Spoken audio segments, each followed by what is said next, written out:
This is Comic Burrito, a live stream.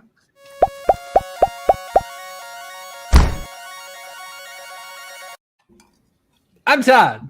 I'm Cole. And I'm Vern. No, I'm Nick. So close. Hey, Dad. Hi, Vern. Hey, Todd's dad. There it is. There it is. Thanks, There right. it is. Always welcoming. Yeah, I just want to thank everyone that showed up early to tailgate. Everybody. Apparently, we had some bots. We had all kinds of people. Look, we got. We had a bot earlier? Pete. I mean, yeah, it's Awesome. just insert saying that he's a bot, and I think We got insert. He's a sophisticated bot. He asked me to Photoshop something once. yeah, and it was a picture of me on a supermodel wearing a Wonder Woman outfit. Yeah, that's a sophisticated bot. I fucking love Comic Burrito. Thanks, Steve Piercy. We love you, man. Yeah. Yeah, How nice is that?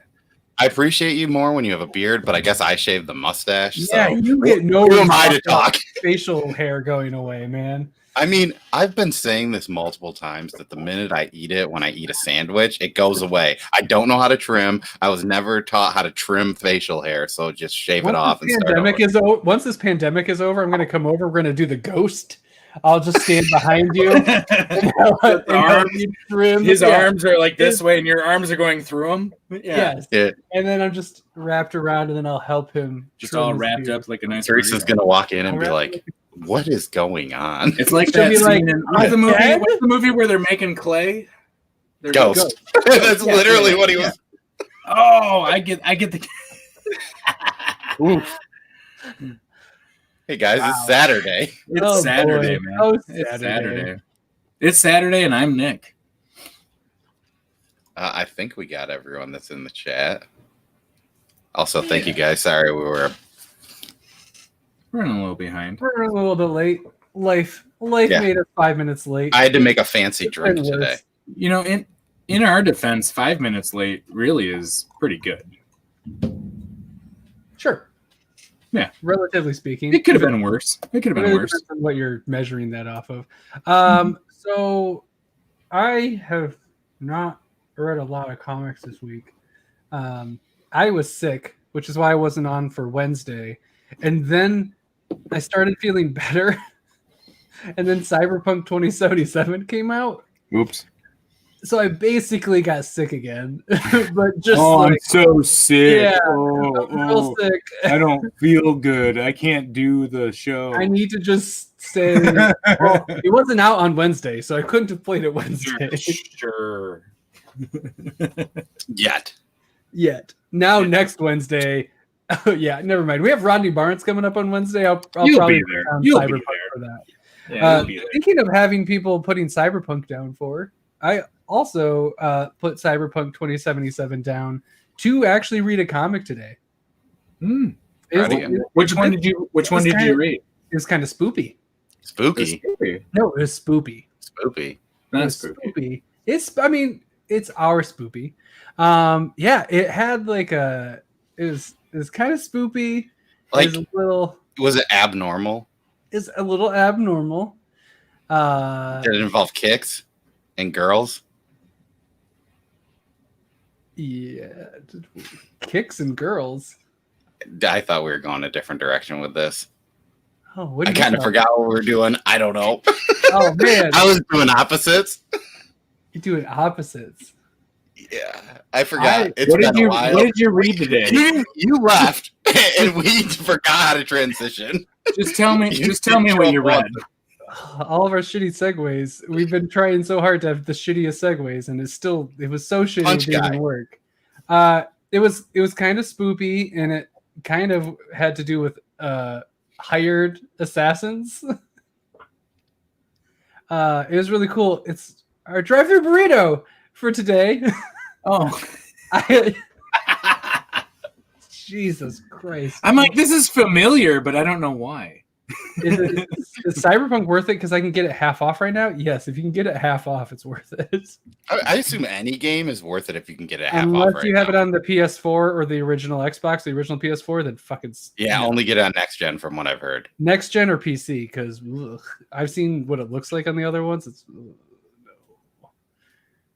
I'm not gonna buy anything. Rate it from 1 to 10. TV. On the PS5, 7. on the PS5, I would give it a 8.5 so far. Ooh, that's good. It's decent. How far are you through the game? Oh, I'm scratching the surface. I finally got out of like Act 1, or I'm finally in Act 1. 20% maybe? Not even. I bet you I'm 5 to 7% in. Wow. Okay. You put a lot of time into it, I thought. I have, but there's this amazing first arc that's just really cool. But there's so much to the game. It takes like hours. A lot about it. Is it more open world? Is it more? I'm finally at the open world part. It finally opened up to me. I get to go now explore. Nice. Up until now, it hasn't. Anyways, sorry. Well, then we're doing our job. Yeah. When is it? People want to ask me about Cyberpunk. I'll answer about Cyberpunk. I have no interest in the game. I don't know anything about it really, so I'm interested. Wait on it, Andrew. They haven't optimized for the PS4 yet. It's running really shitty, and the textures are terrible. Yeah, I've heard. It looks worse than original, like Elder Scrolls Skyrim. It looks worse than that right now on the PS4. Yikes. Don't do it. No. Okay. Now that I got my PSA out of the way, and I tried to segue into this before, I'm going to be much more upfront about it. I read Paranormal Hitmen, and it was great. Too. Me too. And we've got our drive-through burrito today with Brett Murphy. Welcome. Hey guys, thanks for having me on. Yeah, you're welcome. Sorry, we forgot how to segue. Yeah, no, that's cool. Yeah. Hey, there it is. Look at this. Somebody else just finished it, so they have the B cover. Oh, Ooh. look at that. I scrolled back away from that. It's real nice. Both of them are real nice. Yeah, Wilson did a great job on both of them. Yeah. So it's through Behemoth, from Behemoth. Yeah. And Deets, it's coming out when? February 10th. Nice. Oh, okay. So we got a little bit. Yeah, and still got below time to pre-order and all that. Yeah, I think everybody has until the 27th of December to pre-order. Nice. Finally some time. I feel like we're always telling people, we're like, oh, FOC's already done. Yeah. Sorry. Hopefully your shop ordered it. Yeah, we still have so often a little bit of time. it's like Nice. so often it's like you need to start searching for this now. Yeah. Yeah. Yeah. But both diamond codes are in the show notes, so No, but I guess can you really give us your like high pitch for this so we don't, dig into it differently than how you might sell it? Yeah, so basically the book is Mafia meets Ghostbusters. So, Sopranos, Goodfellas meets Ghostbusters. And it's about these two hitmen. It takes place in late 1970s Philadelphia, and they're recruited into this government agency to hunt down ghosts. But not only will they have to hunt down ghosts in the Spectre Cube, they're going to be hunted as well by the Mafia. So you're going to have a little bit of both ends on it. And that's kind of like the pitch for the first issue here. Nice. I don't know if you're familiar with Warehouse 13. It's a sci-fi show that I really like a lot. And I got like those vibes off of it, especially with some of like the tech things and all of that.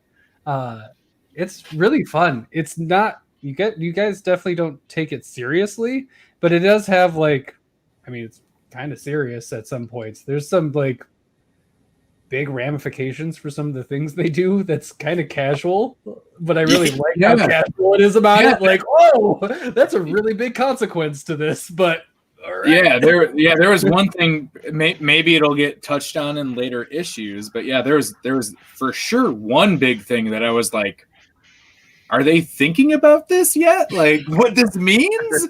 And yeah, I love it. There's so like in issues 2, 3, and 4, we're gonna have a little bit of a flashback scenes.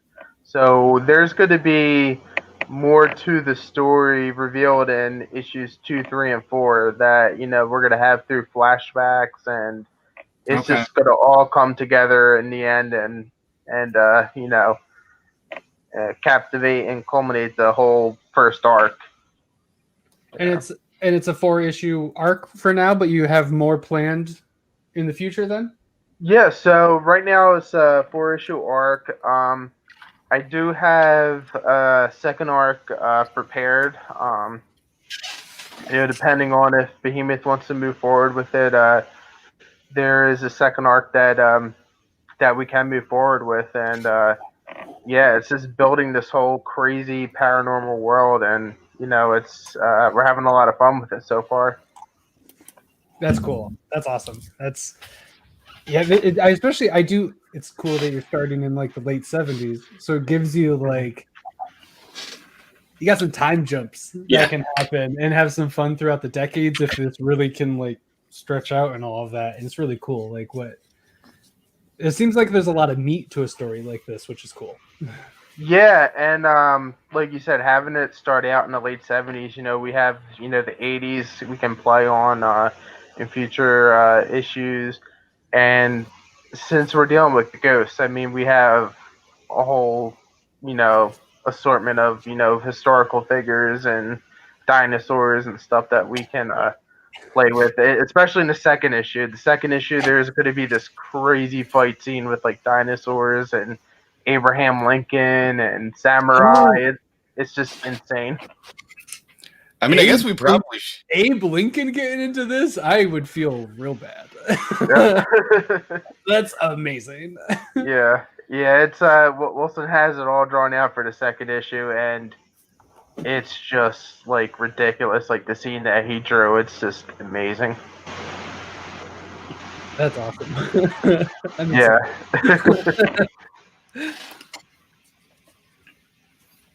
Oh, I really liked the end thing too. There's the little snippet, the little thing at the end, the little bonus. Oh, there's the 3-page. Yeah, we're gonna do that for each issue, and cool. A good friend of mine who's a writer, Matthew Kund, who's also the editor for the book. He did the third issue ad, and it's just hilarious what he wrote. I mean, I can't wait for that to come out. It uses a couple of historical figures in there, and it just made me laugh. Yeah, it's great. Awesome. And then Wilson Gandolfo? Gandolfo? I think it's Gandolfo, yeah. Gandolfo. Okay. He does everything, correct? Like art-wise? Art, color, letters, the whole gamut? Yeah, so he did the inks, the pencils, letters, colors. He does it all. He's an amazing artist, and he brings so much input into the book too. I mean, he's just a great person to have working on the team, and I think he's actually listening tonight to the live chat. So he's out there somewhere. So good work. It's really good. Yeah, it really is. It's a really cool story, and then I love he really leaned into the 70s. Like the fashion is there, which is cool. I always appreciate that. Like it's like, oh, it's set in the 70s. It also looks like it's set in the 70s.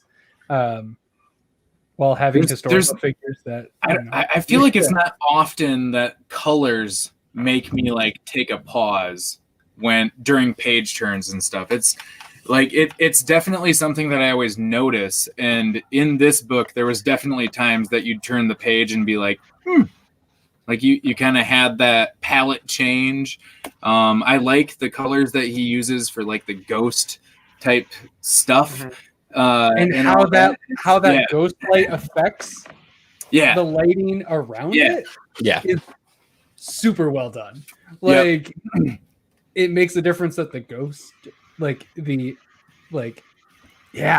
like you said in the beginning, like the goat, it's like a Ghostbusters type look. Like it's really good. Yeah, I like the colors for sure. I wasn't sure beforehand if that was all one, so I like knowing that. So if he is watching, good coloring. Yeah, and I think to add on that, there's even some spots Great where art, you can but really good coloring. like the color blue of where Ghost is, where they're not necessarily in frame, but you see this like on the blue like front steam almost coming around where you're like, oh, that's pretty cool. And I know the other part, there's a shot, and just the green that's used for that is like that blue really pops, but that green and that too kind of pop where you just see that color. That's pretty awesome to see in these. Yeah, I mean, he's an amazing artist. Yeah. For you guys in your like creative process together, do you just give him free reign to do whatever, or do you like set panels up the way you want to do it? Yeah. So, you know, when I write the script, I set the panels up, but it's kind of just giving him free reign to, you know, change stuff around. Like Wilson's great with providing a lot of input, and you know, that's one thing we work well together with. You know, coming up with different ideas. You know, I may write something and he might have some input where he says, "Hey, let's add this here." Oh, there he is. And yeah, so I mean, I kind of give him free reign. I trust Wilson with his art and with his coloring, so it's kind of a good working relationship that we have. And if you do want Wilson to come on, you can shoot him the link, and we can throw him in here too if you want. Get out of here! Why are you in the live audience? We're talking about if you're hanging out anyways, you might as well come complimenting you. Let us compliment you to your face, man. Be a man and let us compliment you to your face. Yeah, let me send him the link right now. See if he. Yeah, if he can't or whatever, that's fine. But yeah, if you're just hanging out anyways, come on in. Yeah, that's send him the link. He could just come on, hear us gush about him, and then he'd be like, "Bye." 5 minutes. Let us tell you how much we liked it, and then you can leave. And then you tell us what kind of burrito you like, and then you leave. So, how is it working with Behemoth? They are one company. This is the first Behemoth comic I have read. I asked my shop for. There's a book that they did about a movie, The Girl Who Walks Alone at Home at Night. I'm definitely screwed that name up, but I had asked them for that, and then it was too late, but maybe they ordered a copy. I'm not really sure, but it's good to like see this. So how is like working for Behemoth, as I've really read little of their books? Oh, it's just a great relationship with Behemoth.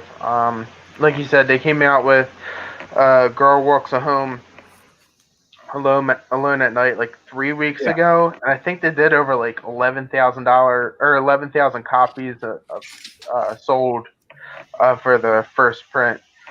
But I mean, they're just seems like a all lot. the license. Yeah, I think it was like number one for like for the non-big like 3. Yeah, for an independent, that's And I think they do that Hotline Miami book. Yep, that's another one. It's a independent game, a video game, Miami Hotline, and they have like all the licenses that they are getting. It's just gonna just tear the roof off with indie comic books. I mean, it's just they're going all in, and it's just a great company to work with, and they have a lot of great books, original and licensed, coming out that are going to be great. Nice. What kind of licenses? Can you say what kind of licenses have they released? Anything? I'm not big on this. They'll announce. I mean, they'll probably announce it soon, but I don't think I'm allowed to say. But I mean, they're big. It's they got some good stuff coming. Cool. Yeah, they got some well-known stuff coming. So if you're not following them, follow them. Also, definitely follow them. Yeah. Cool. Is it well-established stuff then? That's it's well-known stuff. Yeah. Okay. Cool. Yeah. You're not wrong, Bearded.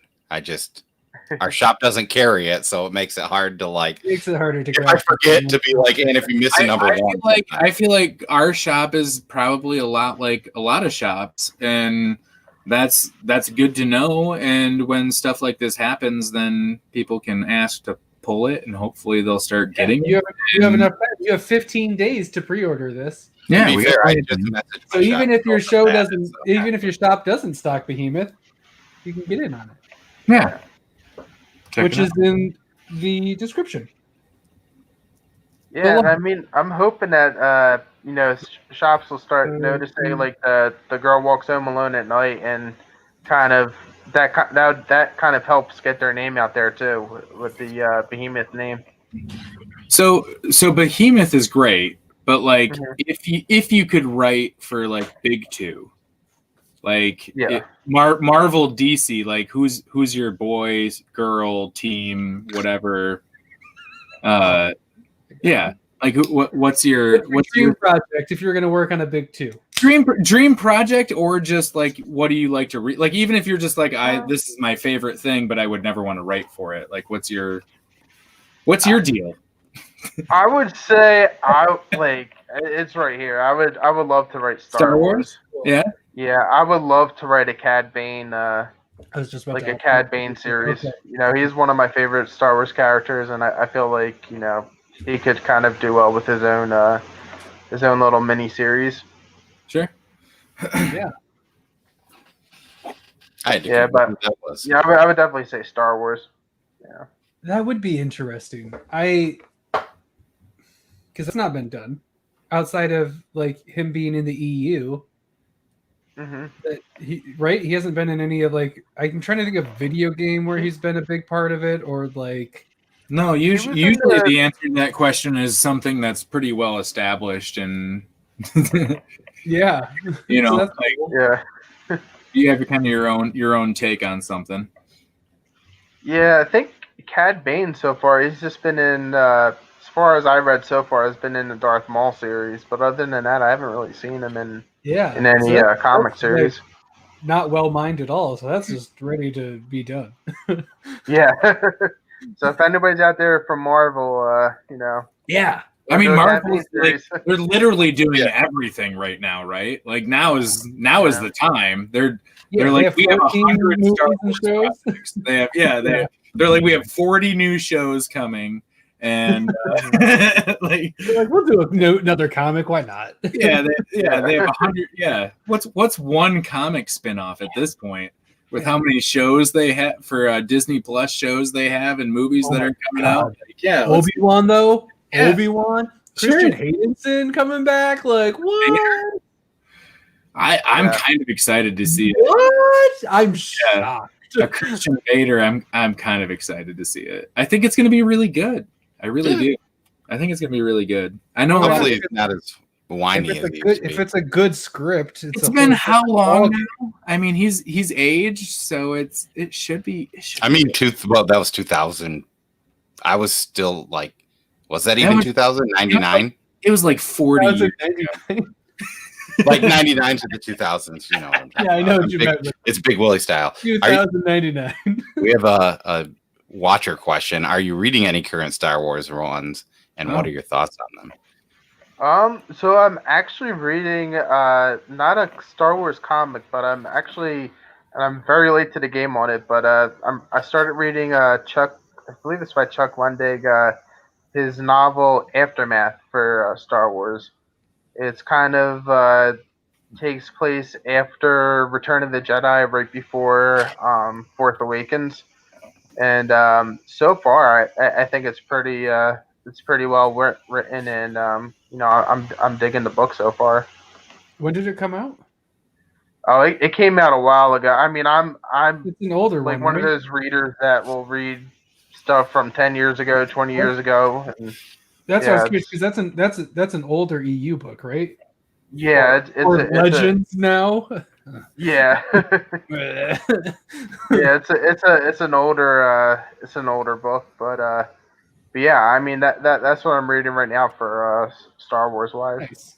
Nice. None of the current comics or anything? No, I mean the most recent comic I read for Star Wars was the Darth Vader series with when they introduced what's her name? Dr. Afra, yeah. Yeah. I know nothing about her except for that she's. I read a couple of them, but I didn't stick with it very long. That's one that I pulled. Yeah. It's good. Yeah. I'm sure they were. I always like them. I just always like get bought. There's just so many of them. I don't know like where to go. Is my problem with them. And everybody tells me they're like, just read it, and then just read the other ones. It's fine. Just read all of them. Just read all of them. Yeah, that's usually. Just read all of it. You'll be fine. If you read all of it and then put it all together in your head, you'll be good. What's the best place to start? Number 1. Sure. Find a number 1. Read it. Well, the hard thing is if it's Marvel, a number 1 might not be true. Number 1.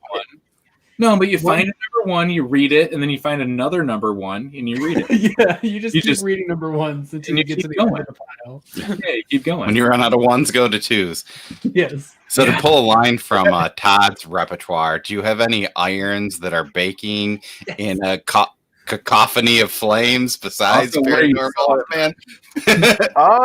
Yeah. Like right now, I'm working on a storyline for a license book with Behemoth.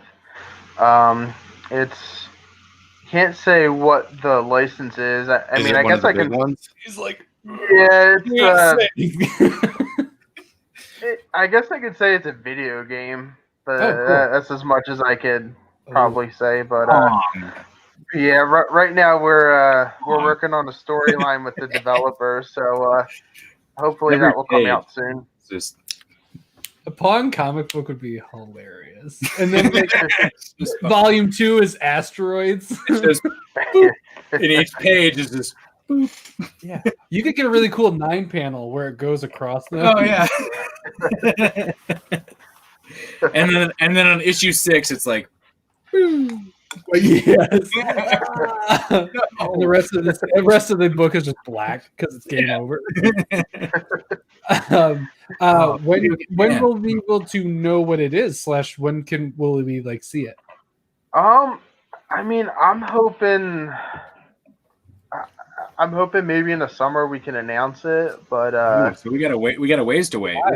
Yeah, we gotta wait a little bit. I know there's a lot of stuff that Behemoth's probably waiting to announce, but yeah, I guess it's all up to them and the developer.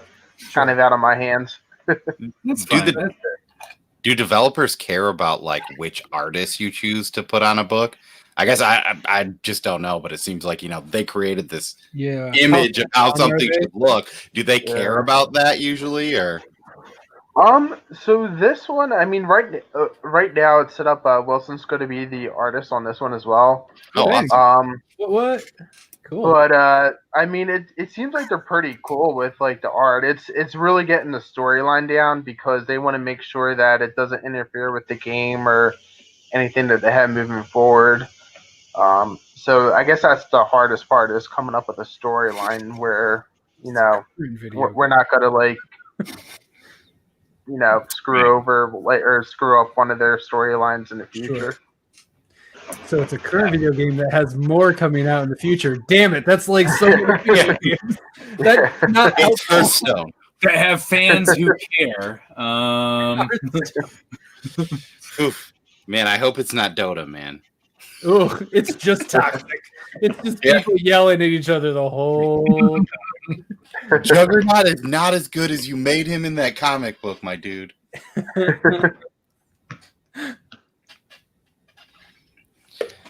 I want to start guessing. I don't want to make it awkward, but I want to. Is it the Arkham Batman series? Yeah, Warner Brothers is using Behemoth for their. Cole is just asking all the big names. He's is like, it an Iron Man game? Marvel presents. Disney presents Marvel's Iron Man the video game by Behemoth Comics. Is it exclusive to a certain system? No. No, that's fair. That's fair, right? That's fair. Because that could be like a Zelda, or it could be like a Halo. Nintendo will never let it God of War. It could be a thing if it was an exclusive. That could be a thing. But Nintendo would never let one of their original IPs go to anybody. That's not their bag. Wouldn't let a comic very serious be written. No, they're real serious about their IPs. That's fair. I mean, do you remember the Zelda show? No. Exactly. I remember the Mario show though. Yeah. It was as good as the D&D show. Yeah. Which Guess now that's we can right. talk about D&D. It's our transition.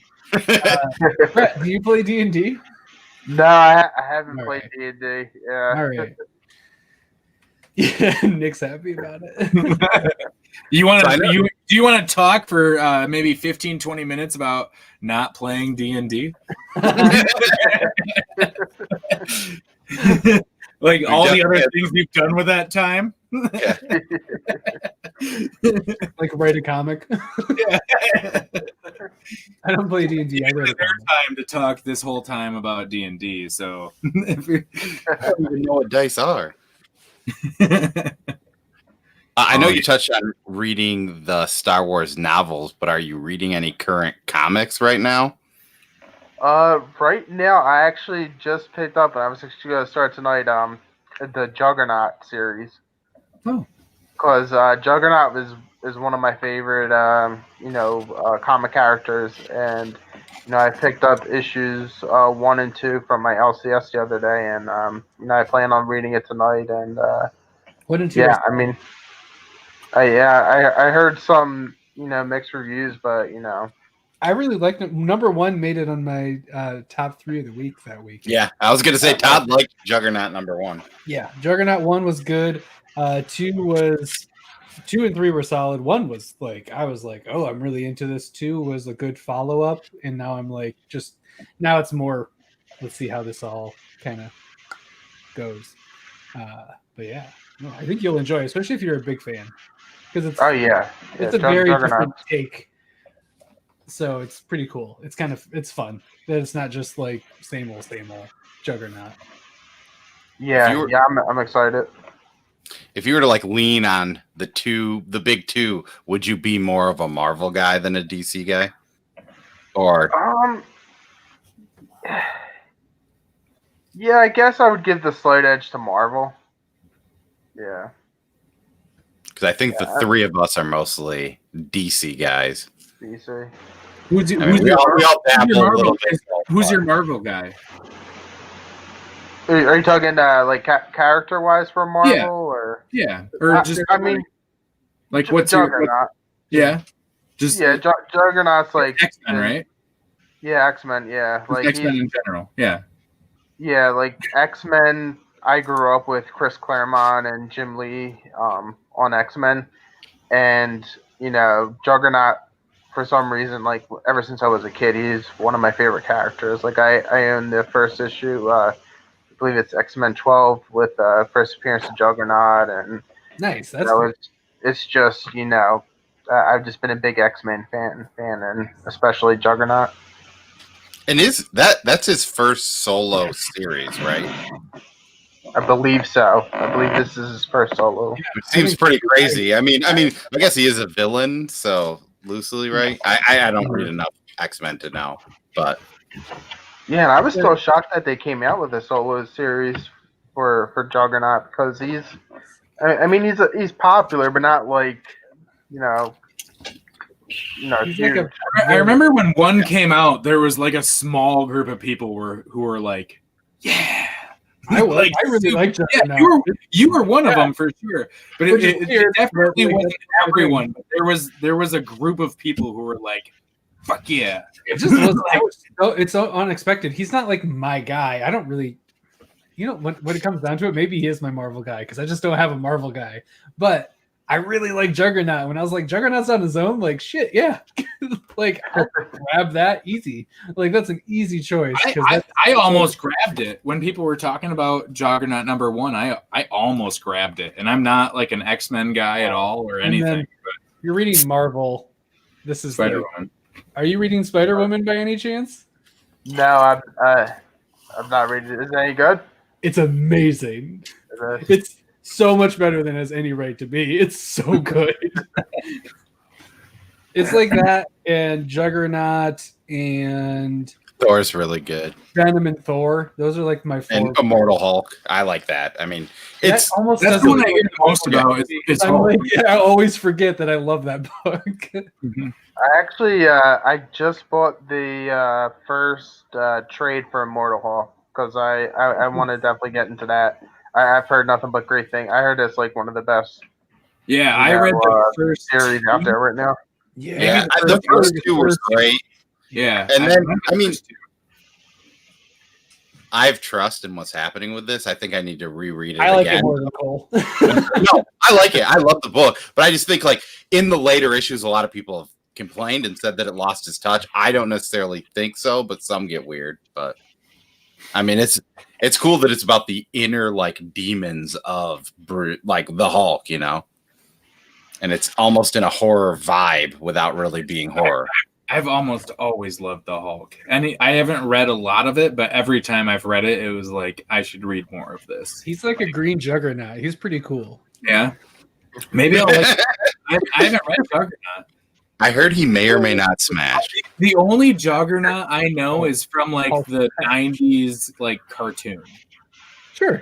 That's all I know about him at all. What about the YouTube video where he's like, I'm the Juggernaut, bitch? Nope. I don't know what you're talking about. I don't know if that's real or not. It's amazing. There's a video of Cole somewhere dressed up like the Juggernaut saying, I'm the Juggernaut, bitch, and running through stuff. Do you not know about this video, Nick? Yeah, I have no idea what you're talking about. But it's like, have you seen the G.I. Joe like PSA videos? No. Oh, yeah, we're gonna have to watch some weird YouTube after this stream ends together. No, or do it now. Do it now. Do it now. Pull up your screen. What's weird is that Brett's actually already watching them because he's just like this. No, I don't know what you're talking about. I've seen them before. Oh, it's so good. They actually they did a little scene with that in the X-Men 3 in the live action movies. Oh yeah, I forgot. In the scene where he gets stuck. Oh yeah. Are you trying to pull them up, Cole? No, I just sent it to Nick. Okay. Oh, okay. Well, I sent it to us. I figure we probably don't need to play another YouTube video on our YouTube video and then have this video not be available for watching anymore because I don't know if that would happen or not. Down. It's not like we make money. Fuck that. So do it up. What are they gonna do? Demonetize? I'm not gonna like stop doing this to watch a video and come back later. So I believe you. There's a video. If that's all it is. It's fun. It's a good. Do it. Do it. There you go. There you go. Oh, it's so long. There's no sound. Oh, there's no sound, and this is useless. Yeah, sorry. This isn't gonna work. Well, there's a little teaser. Yeah, he literally says when he flips that thing over, he goes, "I'm the Juggernaut, bitch," and that's literally him flipping stuff and saying, "I'm the Juggernaut, bitch." It's the whole. That sounds great. I mean, that sounds like I would be into that a lot. I mean, it's it really does. It's just a funny, I think, parody, but that sounds like the kind of thing that I'd be laughing at, and then my wife would be like, "What?" And then I'd show her, and she would just be like, "Okay," and then reads her book. Chaos knows about it. I'm not the only person wearing a tinfoil hat in this. The stream will disappear. Shit. It's like the channels. What if we all believe in the stream? Then will it prevail? That's how this exists. Is because enough people decided the comic video should exist. If everyone believes in it, then we're here. I love that you could either be talking about a very popular current comic or Tinkerbell. I love that those are like or two options. Yeah. Wait, is there a comic that's like that? Are you saying James Tynion has ripped off Tinkerbell? I think I said that on our first stream about this. It's clear Tinkerbell ripoff. It might have been after the stream that I said that. Maybe it was. Yeah. That's one of my biggest complaints about it. Is it's a clear ripoff of Tinkerbell. It might have been after hours. So, Brett, sorry. Anyways, we go off the rails a little bit. What if you weren't writing comic books? What would you be doing? Like, what's your thing besides comic book writing? If you didn't have to be like talking to us right now. I don't know. I mean, before I got into writing comics, I was writing for music blogs, working with musicians and stuff.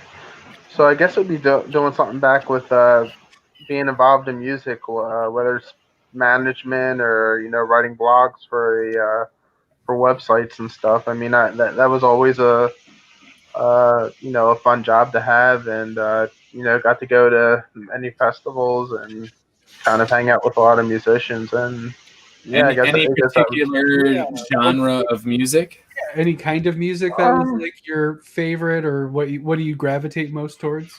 I mean, I guess I'm more of a rock guy. I mean, I listen to everything, but rock is probably Do you have most listen to a style of rock? A favorite genre of rock? I mean, I would say like classic rock, but I mean, I kind of listen to everything, like whether it be White Stripes, Jack White, Bruce Springsteen, The Killers. I'm kind of all over the place. You said Jack White and The Killers? Yeah, Jack White. Yeah, we could be friends. Yeah, I was lucky enough to go to the first Firefly Festival to cover it, and they were the headlines 2 of the nights. So that's awesome. So that was pretty awesome. What album was that when that was happening? Well, I'm not sure. Okay, how many years ago it was already? Right? Yeah. Yeah, that was, man, that might have been over 6 years ago.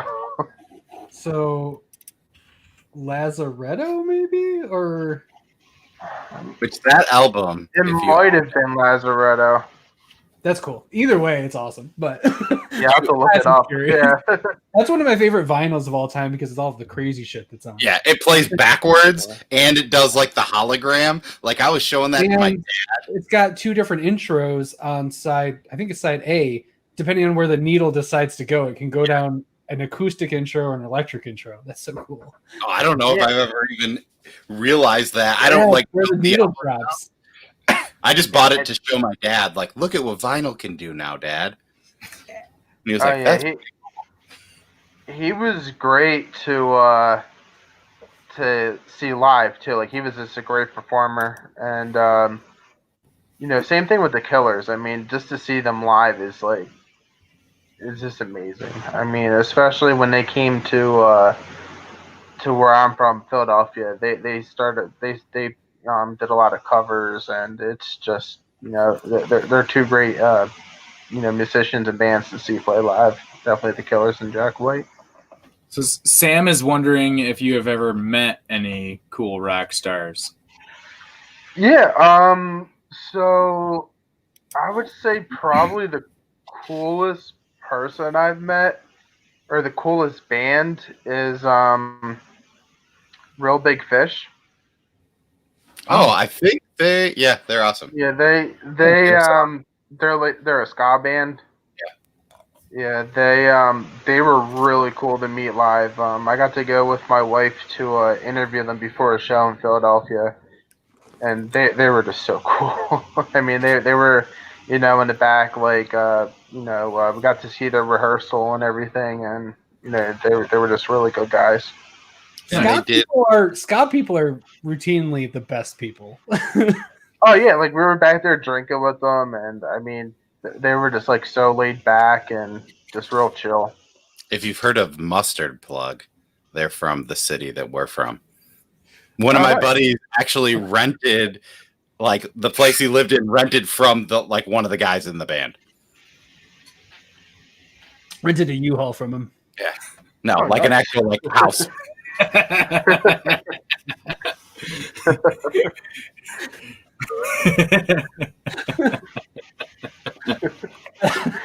also, Real Big Fish does a song for Basketball, which is one of my favorite movies. Oh, Basketball is great. Yeah. Is that so good. Beer, right? Beer for Basketball, right? Yeah, something. Yeah, I think it was Beer. Yeah. Yeah, that's my favorite song that they have. So random. I love it. It really is. Didn't see that one coming. It really is. Oh man. Finally rules, and Rob Zombie is cool, but his manager is a dick. Yeah. Rob Zombie seems like a really dope guy. I got to see and most managers are probably dicks. I got to see Rob Zombie open for Manson.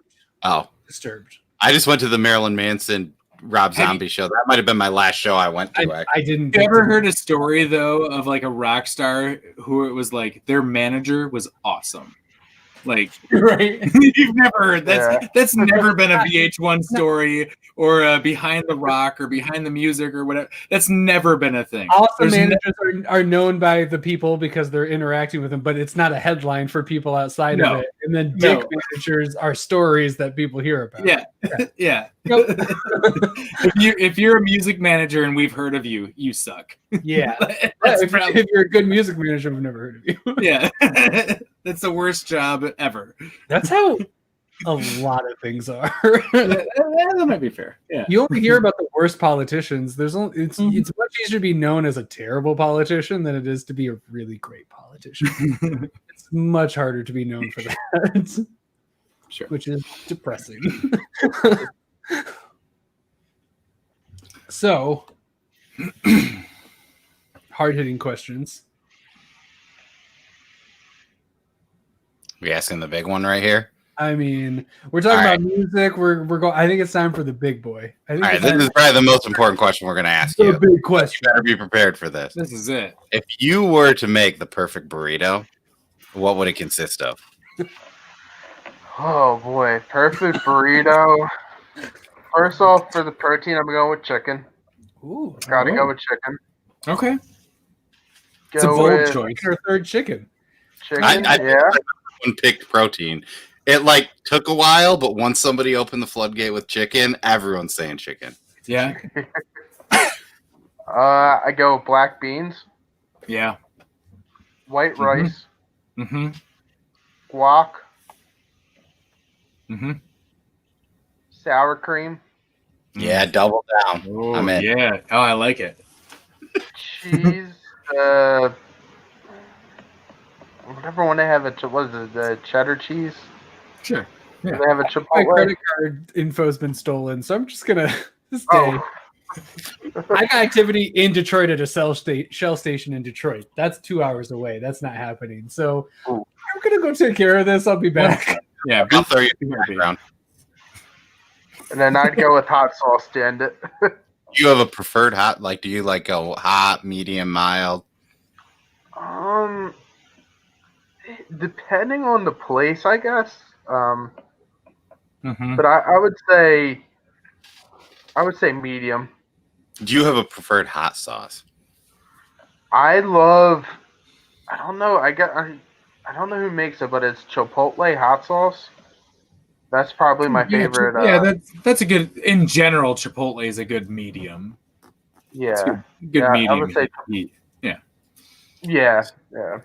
So I'm not sure if you're familiar with Mad Cave Studios, but they have an author there named Anthony Cleveland, and when he was on our show, he taught us how to make hot sauce. So I actually bought habanero peppers and orange bell peppers to make hot sauce tomorrow. I did today when I went to Meijer. You're making hot sauce tomorrow? Yeah. Well, I'm going to start. Pretty much kind of brine it in a jar, and then you just blend it. Nice. But yeah, I thought that was. We asked him that question. We're like, "What kind of hot?" I make my own. Both Cole and Todd are I think more hot heads than I am, but I love hot sauce. But I don't like the super high heat of it. So that medium ground is more where I live, I think. Yeah, I like to be able to taste it still, but still get a little bit of heat, but not where I'm I need to drink milk after every bite. No, yeah. I like it if if I take 4 or 5 bites and it's okay, I need to slow down. I like it to give me pause, but not because I'm crying and blowing my nose and can't breathe and can't taste. Be my like perfect hot sauce for like almost. Aardvark is my like go-to for like money, especially like cost. Yeah, Aardvark is great. Yeah, that's like a habanero. It's a Tex-Mex style, I think they want to call it. I don't know what that means, but.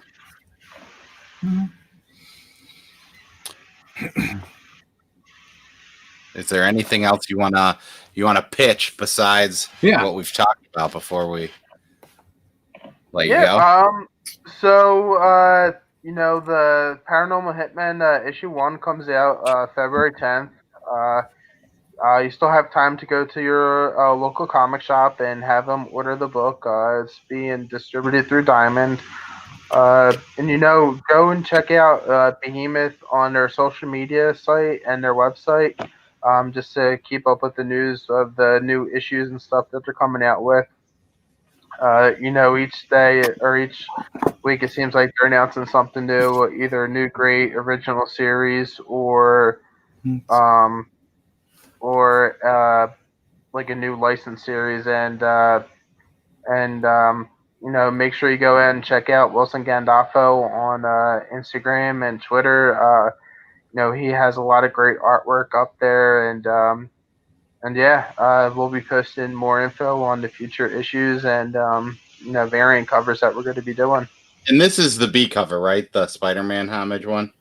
Yeah, that's cover B. Yep. Yep. And you've got the cover A. So we've got the diamond code for both down there. So I mean, I can't tell you, like, this is such a fun book. I'm excited. I'm kind of a big, like, crime is kind of one of my favorite genres. So this is like has like kind of that kooky spin on that where it's something different. I have not read anything like this. I'm not sure what the book R.I.P.D. is like, but maybe it could be kind of like this. But I'm really excited to like see what comes from this, because it ends on a great cliffhanger for what we should expect. So yeah, and I'll tell you this: the first issue really brings you into the light of like who everybody is and why they're working for this organization. And the second issue is just crazy fight scenes with, ridiculous ghosts. And then eventually we're going to see the afterlife in issue 3 and 4. So, that's another thing to look forward to down the line. And that's very interesting, knowing what I know after reading the first one. Like that's maybe the most intriguing thing I've heard all night, actually, because that's that was something that I was like, reading, going like, well, how does that affect this really? And yeah, and too, for anyone in here, we do have Brett's IG and Twitter, and we will add Wilson's IG and Twitter after and post. So if people want to check out some of that, I can probably find it, I would assume, but if he's on both of those platforms. But yeah, I mean, it's a great book. I'm excited that you gave us the opportunity to check it out. I'm glad you guys had me on the show, and I'm definitely appreciate you guys taking the time to read it and have me on here to promote the book. Me and Wilson both really appreciate it.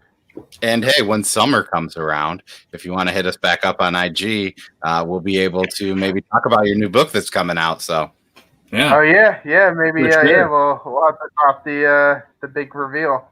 Anytime, or if you're just bored and you want to talk about comic books in general, we're like every Saturday night just hanging out, and Yeah, definitely. And next time I'll have to if you're catching up on Juggernaut and you need to like let off some steam. Jogger. He now became a jogger. He's no longer jugger. It's a yogger.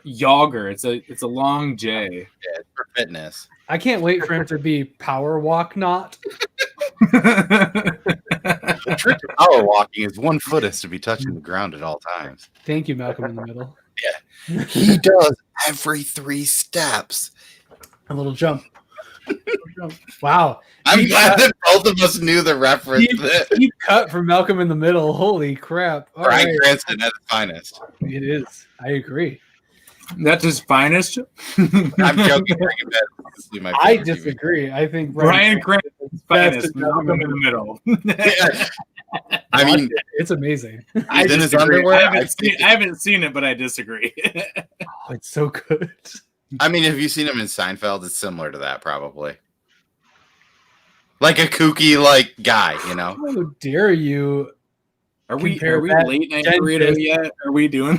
Yeah, right. It does feel like a late night burrito. Were we saying goodbye, or are you Yeah. leaving, Brett? Okay, sorry. Yeah. Thanks for joining us. Yeah, thanks for having me. Yeah. Yeah. Check out his book. Pre-order codes in the description. It is dope. You're gonna really, really enjoy it. It's really Thank you. Yeah. Well, thanks for stopping by. Have yourself a good night. Hey, thanks, you too. Bye. Bye.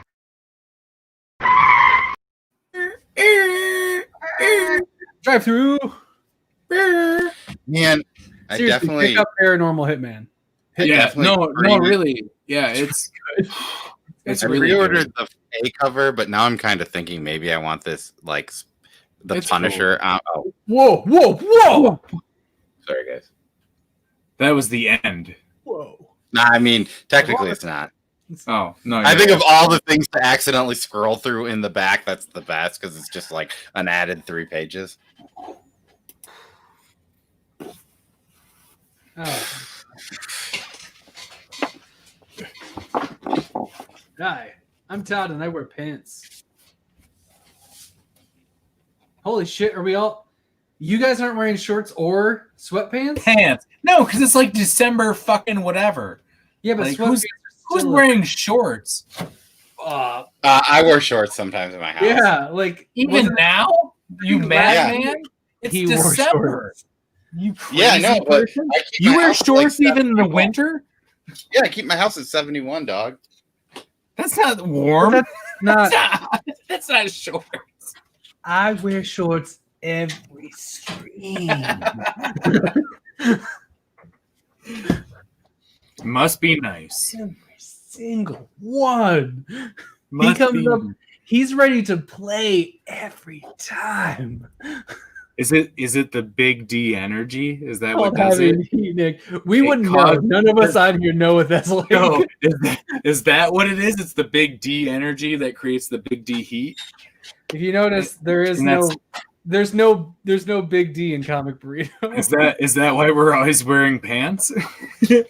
It's because it can't be Is that why I'm usually wearing sweatpants and I have the even in Cali, it's cold AF. No, is it? Yeah, can't be dude, I've true. heard people complain that are We like, had like rain to like snow today, which was kind of Yeah. weird. I think my mother-in-law said she had like an inch on her deck, which doesn't seem right because she lives pretty much by Todd, so maybe she was just lying to me. I will have to take a call from fraud prevention from my bank, by the way, so I'll probably have to peace out again. But no, I had a tantrum in 6-year-old's day. Someone stole my credit card and my roof is leaking. This has been a day. The hell? Well, hey, you know what? I'm proud of you. You came, you showed up, and you brought some high energy. Just Yeah. like D energy. You brought some medium D energy. Yeah, That's what I'm used to bringing. Yeah. but it's a lot better than what Chaos has to offer from what I've heard on our debating strategy. Oh, because that's Yeah. right. Classic Todd. Classic Todd. What part was Classic Todd? There he Medium is. D There energy he is. or my day going to shit? I would just assume you have a leaky roof, Yeah, some shit. but also 70 in Georgia. Nice. Georgia. I wish that Legion of Comics, vote. If you're in Georgia, please vote. Also, hey, they have like a beer if you're near or around the Atlanta area. It's like a Waffle Kings beer that Aaron from Girls Who Talk Comics. Eric. I don't know the exact podcast name, and I'm sorry.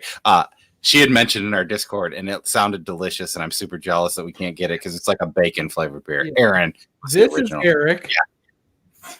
I'm Eric. Also, if you guys haven't checked it out, we were on Word Bros. I downloaded Bros. it. I still do it. Yeah. Oh, I yeah, haven't Word Bros. listened to like the first 5 minutes, and then The a metal- customer came in. the Metal Shark Bros podcast that you can find on iTunes and other Google Play and all those things. Yeah, we're on it, and it was a really fun time. We'll be putting up the video version. Yeah, those guys were like my. So, like, if Stoney isn't watching, those guys were like my favorite. If anyone else is watching, yeah, is Travis gone too? Tony, like Jared, no, really, they were so good though. They really were. I could hang out with those guys like all day long. Whereas everyone else is just garbage. You couldn't deal with. Yeah, like Stoney. Like if he were to hang out with me all day and like send me text messages all the time in my Discord, it would drive me crazy. Like, you send it, Stoney. I like you. I think you're great. No, Stoney knows I love you, Stoney. Yeah, Stoney knows we love him. Eric hates you. Yes, they don't like you. Yeah.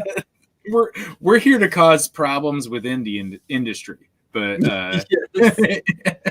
oh, that's awesome, and yeah.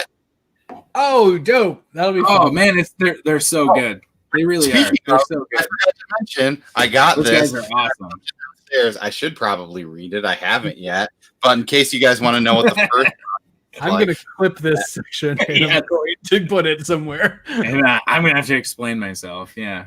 Yeah, Metal Shark Bros. Yeah. So good.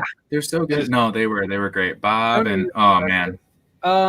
So I have read like almost nothing this week. So it's going to be a big Sunday Monday for me. You know what? This was like a good there was some good stuff this week, but this was a good week for you to be behind, I think, really.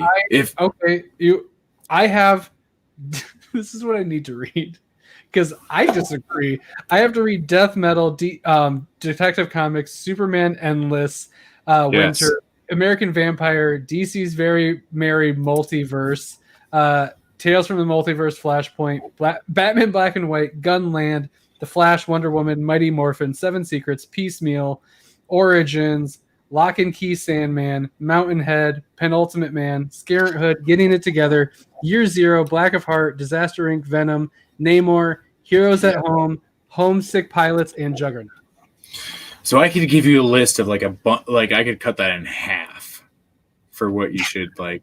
I would get to read them all. The Black and White Batman, you don't have to read that. Like I read the first. I've read all of the Black and White Batmans. Yeah, I mean, that's like, fine.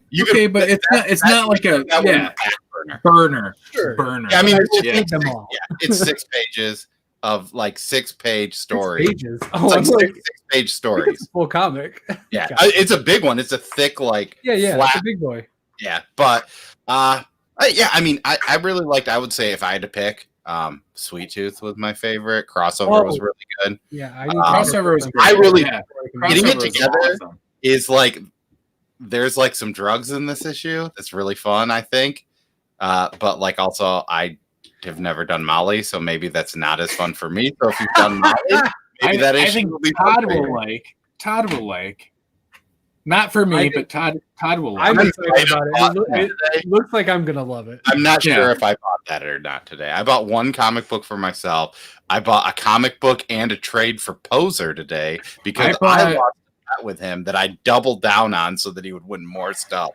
I did go to Comic Signal today, and I did spend like $30-some, but it wasn't on a single comic. We bought a board game for one of my kids for Christmas. You were?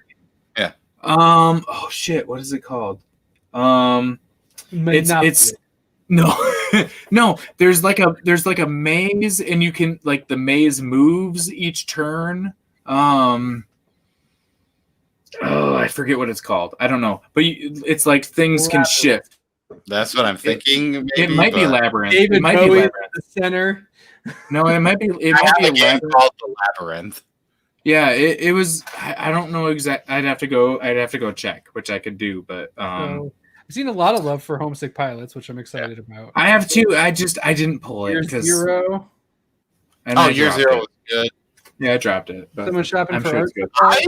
I liked. We did go to Michael's and we did buy a $40 art kit for my son that was like 40% off, and we're really excited to give it to him. Got a little bit of everything in it. Yeah, it has like it's got a bunch of colored pencils, pastels, watercolors, a couple pencils, and then crayons.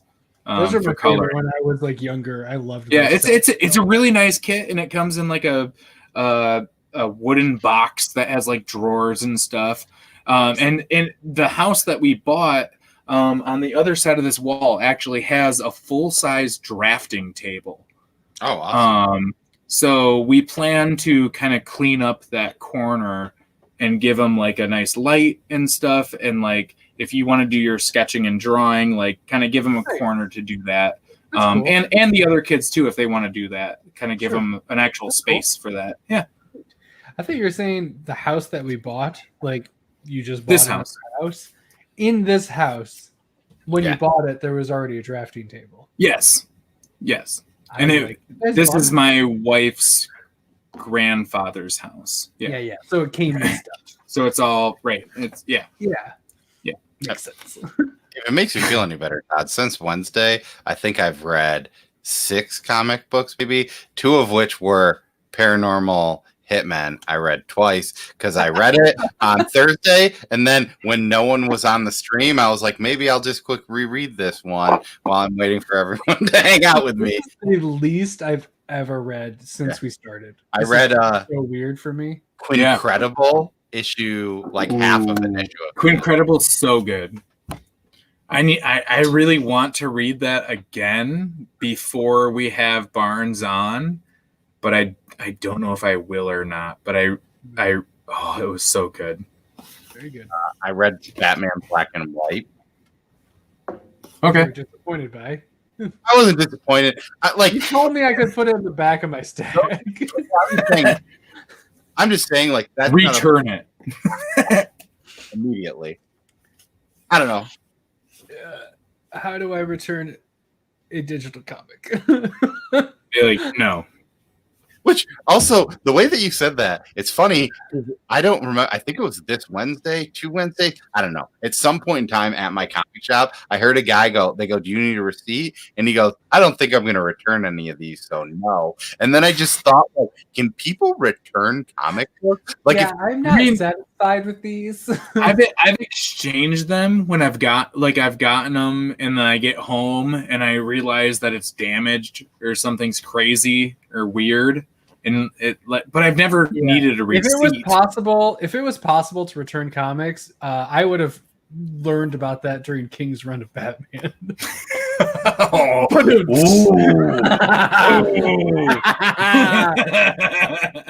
Well, now that Todd's no longer on the podcast.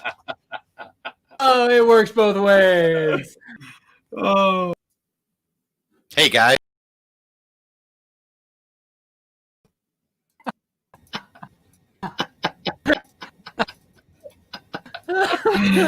Just leaves the stream on background.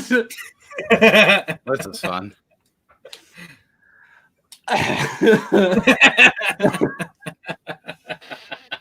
But no, I don't think that was the best moment we've ever had in this entire show. Yeah, that's it. We peaked. We're dead. Yeah. Well, see you guys later. Now. I'm cool. Going out on top. I'm Nick. And that's Ben, Comic Burrito, a YouTube series. Bye. Forever. Just the Discord just shuts down. Everything just goes black. Everything's deactivated. They had 3 seconds of "I'm the Juggernaut, bitch," so we're no longer letting them be a comic book podcast. And like 2 weeks later, everyone's like, I forgot about that. Yeah, Cole didn't even have a mustache at the end. Fuck that. You remember that? Yeah, do you remember that? Yeah, that was bullshit. Oh, is that one of those rubber cups? Yeah, Silly Pint. Yeah. Oh, I'm gonna do that thing that we did. And it's signed. It's signed by you can't see because it keeps rubbing up. It's signed by Nate and Valerie Goss. Right? Oh, nice. Okay. What? You can see Valerie. I'm just dropping a certain link into our Discord. If you're interested in stopping by, you should click on it. Oh shit. Unless you're poser don't come. Yeah, not you. Oh no, you can come on, poser. Oh, it's 1 to 3. You can Sorry, come on, buddy. poser. I'm probably gonna leave if he comes because he's just gonna talk shit about how I He feel. comes Or on, anybody. the three of us just leave. He would love that if we just gave him the channel. Oh boy, He might I don't stay trust on that. until like 4 a.m. just sleeping. Sleeping. yeah, he might fall asleep or something crazy like that. That'd be so weird. Hey, oh my god, Oh, there it is. it never goes away. Never forget. Hey. Never forget. Oh, there it is too.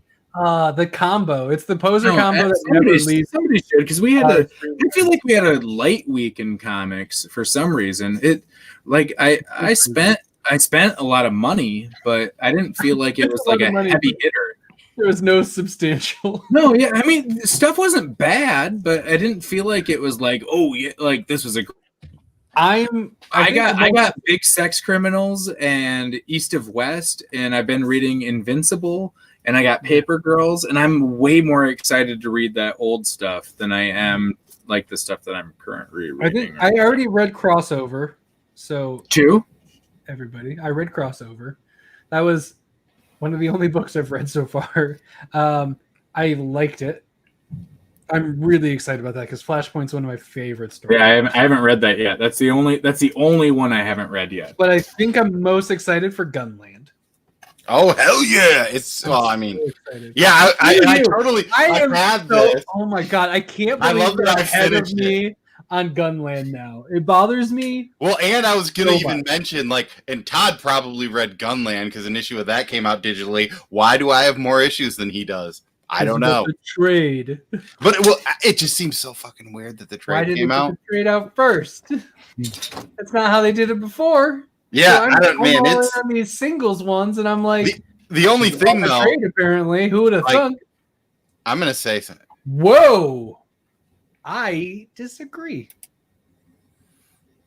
I don't disagree or agree with that statement. I think Crossover 2 was good in a different way than Crossover 1 Yeah, was. it's just a different book to But me. I would not say either of them are better issues. One hit. Oh, bang. did you? That was one thing Nick and I talked about is that I noticed Batman, Wonder Woman, and Captain Cold in the jails.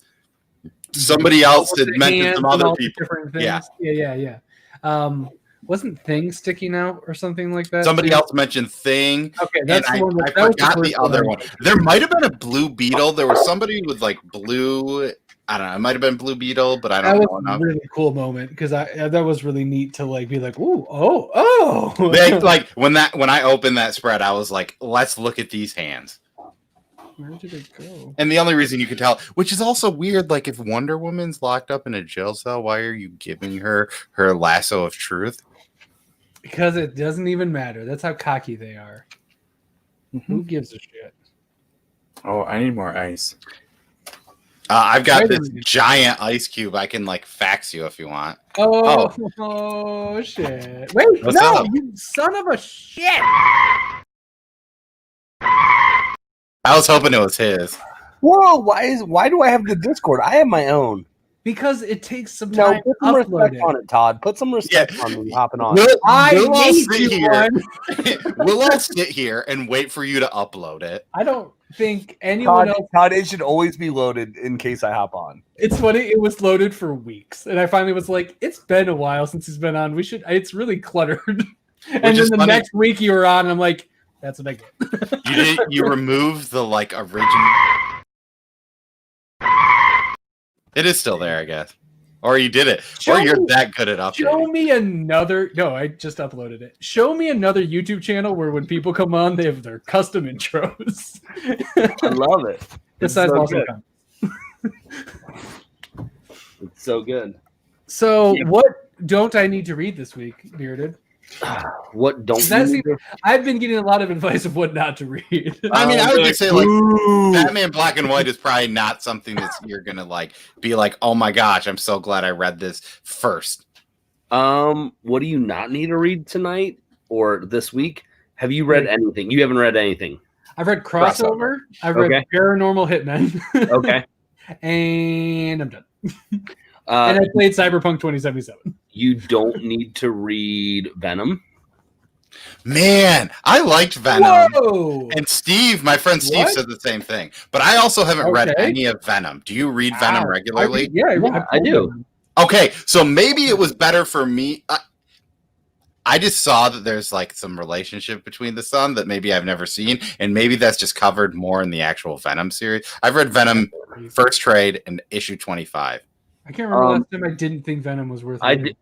Before we go on, I got to give a shout out to my boy Wilson. What's going on? Thank you. Your artwork is fantastic in Paranormal Hitmen, and y'all need to check it out. I'm so excited to see what you do. So keep it up, man. Wilson's going to be, oh man, dude, you keep this up.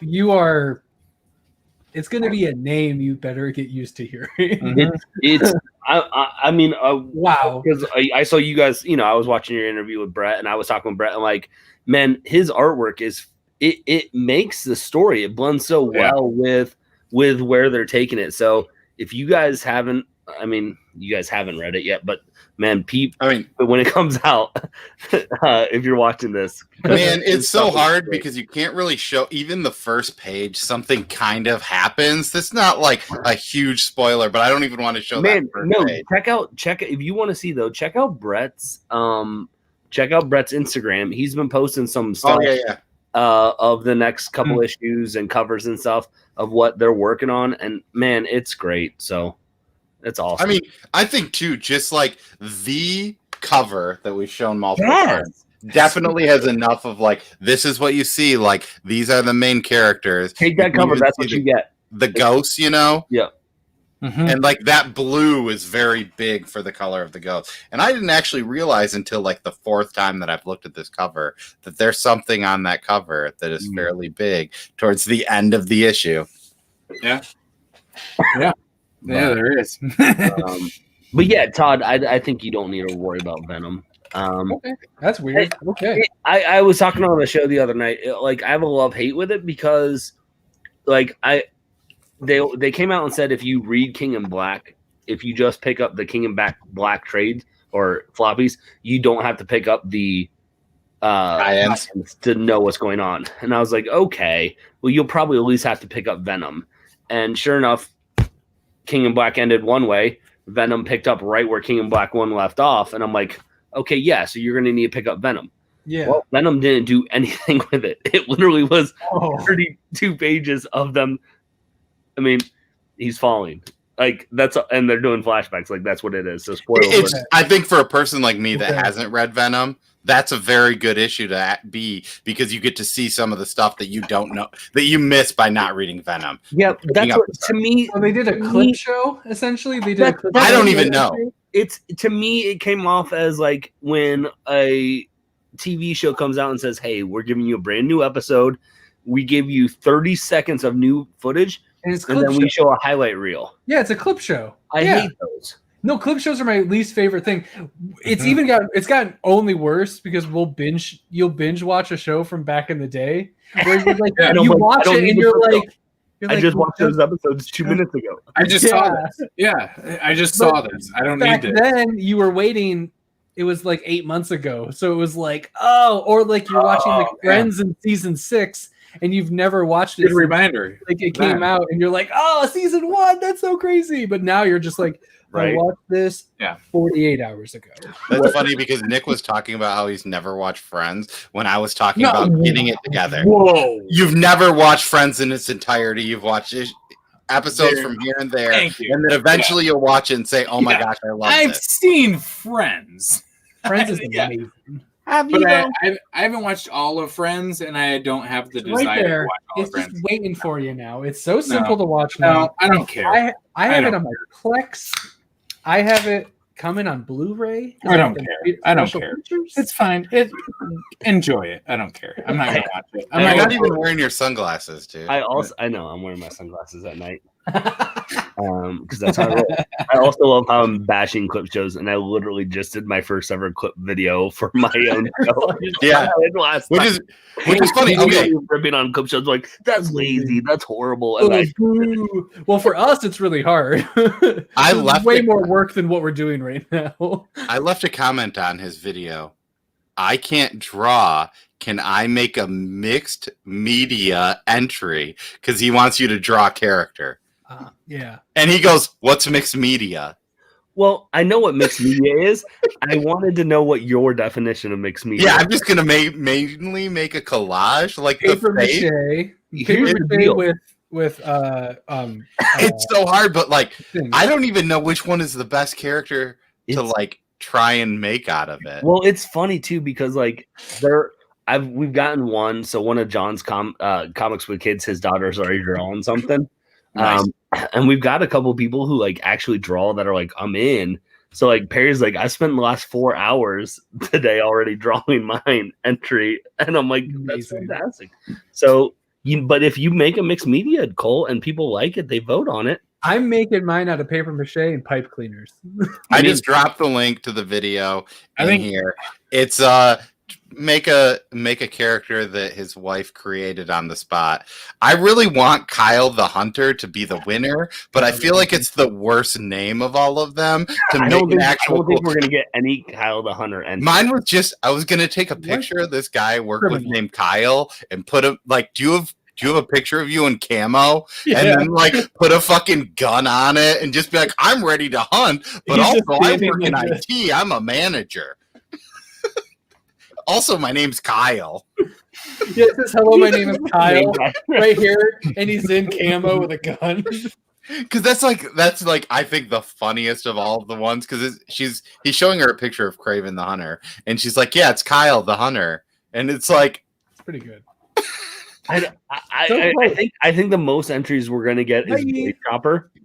and that's even the one I was thinking because I was like, man, I can just glue some razor blades to the There's hand. so much you can do. I want to see some Slim Jims though. She called Rocksteady Slim Jim. There it is. Make it out of Slim Jims. I mean, it's mixed media. Yeah, I've got a pack. I've got packs of those little mini ones. So I've already got like sectionable ones. I had a You know vendor what? give me And some of you know those, what, and they were Sam? so great. Sam asked, "Can we make them out of Legos?" We said in the video draw, but you know what? If people put in effort to do any creation, I don't care what it is. Yeah. Why would it matter? It's a fan's vote. Like if you Yeah. actually take 20 minutes of your life to invest in this entry, like I'm not gonna be like, oh well, you did not follow my regulations. I and rules." would laugh at you so hard if you took people out of it. Oh, this was a really good Well, handcrafted you see, sculpture that you did, but unfortunately, you did not adhere to the You always have to- specifications. You have to read the EULA on every single bearded. You didn't know that. You should though. You really should. You should read the EULA on every bearded. You never know what It- you're signing up You, for. they should be disqualified because you should know better. You should know. Here's the deal. My thought is like, man, if anyone takes 30 seconds of their day to watch a video of mine or let alone enter a giveaway by actually not just clicking like or saying like comment, Yeah, but actually doing some Absolutely. type of effort, Yep, totally. I'm a The complete bare a-hole minimum. if I'm That's like, what you look for. The bare minimum. That's Yeah, I'm surprised when people do more than like and stuff. When people I can't like believe it when comment, people just watch. there's people watching and talking to us right now. I'm like, man, that's fucking crazy. The hell? well, I Yeah, used yeah, man. And only one of them is one of my relatives. I'm like, what? is Vern on? Is Vern on? He was at one earlier. point. He was Vern, here. what's up, He's buddy? here. Vern's here. He'll drop a comment. My favorite He's hanging out. was just the Todd. I don't have to die for you to have to get my comics. Yes. Yeah. Because he responded to because he watched. He didn't say that here. He texted me that. That's when I found out my dad watched these because he was like, "I don't need to die if you want these comics." Because I was talking about that's how I'll get the Batman run, and yeah. Yeah. Oh Man, he's still here Oh, listening. I am here listening. Vern, I knew Vern was here. with the real creepy ellipses. Man, my boy Always. Z Collect is in the chat. What's going on, buddy? We need to send him a link, is what we need to do. Well, thanks, buddy. Yeah, what up, man? Thanks for stopping by, even if it's just for bearded, because I get it. What do you got in your glass there, Bearded? This is gonna sound really just trashy, but it's tequila. Tequila? I was really hoping it was like Burnett's vodka. When you said this is going to sound trashy, that was my first thought. Well, here's the deal. It depends on what kind of tequila It's it is. 1800. Oh, okay. No, that's not trashy at all. Yeah, no, that's Well, I decent. just feel like tequila is not something I typically just sip without like. But I felt It's like something that more people should. Though. yeah, it felt like a tequila night. Do it. The Columbus Crew won the MLS Cup, so we're celebrating here in Ohio tonight. So Yeah, I mean, Ohio State made it to the man. Big Ten championship game and didn't even play 6 games. One of my coworkers that's a huge Michigan fan was complaining about that. And I was like, you're trying to tell me there's a better team in the Big Ten than them? Because, like, I get it, man. Like, maybe they don't deserve to, but also, like, that's like saying, like, hey, this rule that was created 70 years ago, granted it was created like 6, but, like, no one knew that they'd only play maybe 7 games this year. Yep. but, Yeah. No, it's crazy. We had margaritas today. We did because we got taco. My daughter turned 6 and she got to choose what she wanted for dinner. and she wanted margaritas. Your 6-year-old's like, "What's a margarita?" I like She's your a smart girl. I want a margarita. Smart girl. Yeah. Anything you want, margaritas. Yeah. I'm like, Did you all say she right. chose Taco Bell? Chose Taco Bell. Does What are you gonna do? Does Vern know that your 6-year-old wanted margaritas for dinner? Because I feel like Vern's not going to be happy with that. No, he would not be pleased if that was real. Which is fair. I would hope most people wouldn't be pleased if that was real. I would be happy with that. Yeah. I mean, That's not I'm cool. not, but I don't want to dog you. It's your show. No, it's And no. that's That's not no. true. If any of us are doing that, you have the right to do that. Totally. Okay. So we had margaritas, and we spent more on Taco Bell than we have maybe ever between the 3 of us. We spent like $25 between 3 people. It's Which not is- hard to do these days. But we got Yeah, the Taco, we got Taco the, Bell is not as we cheap as got it the used to be. super It is nacho box. That Oh, big yeah. old nacho box thing, because it comes in a veggie version. That was dope. Yeah, That's all I heard. Yeah, we celebrated with Marks. I mean, we I got only give my daughter White Claws. She's Well, that's 2, so smart. White Claws It's are fine. mostly water. Yeah. I mean, that's like saying Bud Light. It's water. Yeah, it's Yeah. fine. Here, It have a comes off bud. the tap, basically. It's fine. I remember there was this kid when I was probably 7 and he was 2 at the time. But if you left like half a beer on a table or like just a little bit of the end, he'd pick them up and drink them. And everyone was like, that's funny. The 90s were a weird time. Oh, man. with our 90s, daughter, 80s, with it our was like a kids, 70s, we 80s. had a Christmas party where it was like we had a dark beer. Kids, like we turned around and they were like, like it was like, oh no, yeah, that it happens. It happens. My wife and I, we were at a music festival in Philly a couple years ago. So obviously this was pre-COVID, and we're standing there watching, and you see this group of like tweens, and they see someone like put their beer down beside them, and they just like kind of like mob over, and they grab the beer can, and then we all mob over there, and then they just start passing around someone's pre-drunk beer. I'm like, oh my goodness. I'm like, My mom loved Zima, Steve. Zima. When it came back, I Zima. bought Zima's to try it. It's god awful. Hey, Zima was one of the first alcoholic What's up, Mo? beverages. Mo, what's up, buddy? So, Mine was, I mean, to be fair, mine was Mike's Hard Lemonade because my friend Eric stole a couple Zimas from his mom while we were camping, and we split a Zima, and it was awesome. That's amazing. No, it wasn't. Dad, if you just want to fill him in, he's not going to let this go. So just tell him what you collected. Vern, actually, if you want, can one of you guys? I'll send you the link, Vern, if you want. Yeah, no, if you just hit him I up, already said if Vern wanted to come on, let's do this. Yeah, let's. If this stream with you guys and I get a first appearance of Vern, like no, we gotta lengthen this out. You're gonna want want to CGC that. You're gonna want to week and a half. first appearance of Vern. this episode, you have Brett on, you had Wilson in the chat. You First have appearance of Vern is a big appearance. deal. This is a CGC 10.0. This is a gem mint collectible. No, this is that 99 gold number. It's on key. It's on the keys. Besides a couple already- weeks ago when it's like, we did well, that's the cool time stuff about Vern this first episode. That's the time Vern first commented. Has anyone had this? Like, Video is the Cup is cup fantastic. is awesome. Did you? Oh, my Where's wife your bought tin me cup? that for like our The 10-year room That's right anniversary. here. Bourbon's There great. it is. Cole, my wife got that for me for my. Dude, I think it was our 10-year anniversary because It's so good. that's the 10-year. That's one of the. Oh, Oh, that's look at her. that's Yeah. one of Now the, I know where you get your segues between your comic books every Wednesday night. Mm-hmm. She's good. Your Like wife that. writes them. He's saying 80s and Wolverine was my favorite. What's funny is it was his Nightfall Batman that made me a DC. Vern, you're just gonna have to come on. You're gonna Vern, have to I come feel on. like we need to talk to you in person, Vern. You're It's gonna- just this way it's gonna be. We got to draw this out. There needs to be Yeah. more. It's Yeah. got to be a bigger deal. we need The this first more appearance of awkward- Vern is going to be you Yeah, guys leaving get this us up to, worse for me. you get us up to 500 subs. It's not awkward. That'll be enough our to 500 add. sub 500 sub giveaway is here's my Time out. Listen, if Vern ever comes on your show and you're promoting it, I better be on that freaking stream, and I'll I'm just give a waiting giveaway. for the blip right now. Honestly, give a Like, giveaway. down below. I'm just waiting for the like. do a giveaway. I'll do.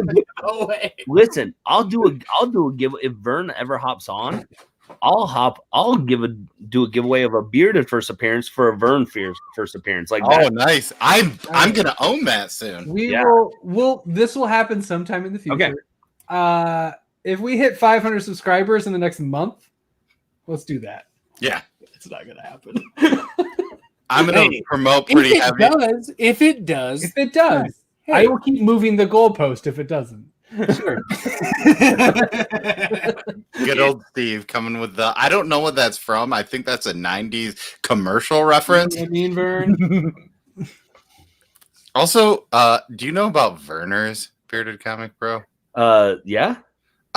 My brother-in-law is from Chicago and he calls it Vernon's, and that really What? freaks me out. That's not how it's spelled. Well, I just assumed it was like a Michigan people only like Werner's, and maybe that's I don't. He's from Illinois, so That's so no, that's not okay. I mean, I That's guess not okay. Time out. I like how Vern's like, why 500? Why is that so high? Like, There's a reason. 500. Let's make it a more reasonable number. We're close. We're Technically, I've watched that that far show. off. I've watched we that are show. we Let's are not shoot for it. 137 off. That's not that bad. That's not that far. We No. go, our average gaining per month is like 50, so it's kind of far. And But Todd was very it's all nice. compound. It's all compound. But now Beard is doing giveaways for this. yeah. I mean, Steve's gonna. Oh, I guess it's from Ernest Goes to Camp. There we go. If you ever get Vern on an episode, I will hop on it and do a giveaway. I bet if we had Vern, we'd have 500. That's really Done. Fine. I'll tag him in. Have fun, guys. Guess what? His graphic design almost as good as mine. Wait, time out. Your dad was only 361. I was number 361. I mean, at this point, I think we're at 367. So Yeah, he was real close to it. He just signed up. my dad's wife asked how she could watch us, and I told her in the most like Comic Burrito. hard way to figure it out. Like you can just go to Comic Burrito. Oh, you That'd be very easy. go to our Twitter. Oh, HTTPS. No, just like // she loves Twitter, man. She loves Twitter, and she's on the weirdest part of Twitter.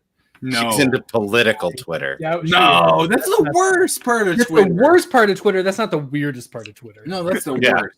Absolutely. That's the It's worst not one. the worst. It's not the weirdest. It's the worst because Yeah. there are definitely some weirder elements. I'm a very. if you all you're follow doing me- is yelling at bots. That's Yeah. all you're doing. That's Yeah. all you're doing. If you There's a lot follow of me, I'll bot follow you back. But I hate when people that I follow and their feed is just porn. So then I'm scrolling through Twitter. And Yeah, no, porn I just shows unfollow up. that. I just find that person because they'll like retweet a porn thing. This I is- So can- just I can find find- them and unfollow them. Sorry. Yeah, I can find my own porn no matter what kind it is. I don't need your help. I mean, Pornhub, Jenna Jameson. No, it's if somebody follows me, I'll all follow these them people back. that he follows. I also usually Always look porn. and I only read the bio. And if the bio has like hashtag comic gay, I just won't follow them back. I've never actually seen that, but if it happens, easy. I might just respond to them like, you're the worst. Yeah, I do. I see it all the time. I do. I see it all the time. It's probably because you're making a parody of the social justice warriors site with our. Oh no, That's fine. I'm fine with that. I'm fine with that. I'll do it. Keep my Twitter circle real tight. Yeah, Todd is like 7 people. Yep. If I follow you, you're awesome. Well, that's my favorite when I like actually like will put Todd in, and it's like he's never actually going to respond to that, and then like 3 minutes later, Comic Burrito follows I do. You probably liked. You've been on Twitter. You. I think I follow Todd, you follow me. But if Well, you, yeah. But if I you do like say some I think it stupid was like shit, I was on and your I stream say you're like a month ago, and Yeah. I was like, yeah, make sure you guys sub me up, and then I'll like 10 minutes later, I get like, Todd is now following you on YouTube. I'm like, are you kidding me? I've been on your stream like 8 times, and Because we watch through Comic Burrito. Dude, all the time I have that. I have that personally all the time where I'm like, oh shit, I don't know if I personally follow you. Yeah, because Comic Burrito subscribes to most people, and then like I was on my personal for this, and you were like, I lost a subscriber because of this. I was like, oh yeah, it was I'll on be able the debate show. yeah, and you're like, I think I lost a subscriber. I think it was when I was like just ripping on Adrian ABM. My favorite was when you're just like, he's the nicest dude, so please don't be mad at me. Yeah, because I was like, I can't compete with him with the niceness. Like everyone's gonna love him. Yeah, you can't. So you got to be a dick. So I That's just my like, favorite. all right, I'm just gonna go hard on. All right, I gave you a sub on my personal account. Also, my personal account has 1 person sub to me, and it's Biggie Shaq, so that's kind of dope. Wait, Cole, you guys did something? Y'all suck. Nick's my favorite burrito again. I'm I always. don't ever. Is I'm Nick- personal, I Nick never actually sub people. Whoa! Does We Nick disagree subscribe on to you books on every YouTube? I don't know. But I don't think I watch pretty much all your videos and music. I was. I think Right. that's yeah, no, right. wait. You have a YouTube show? There it No, is. I don't.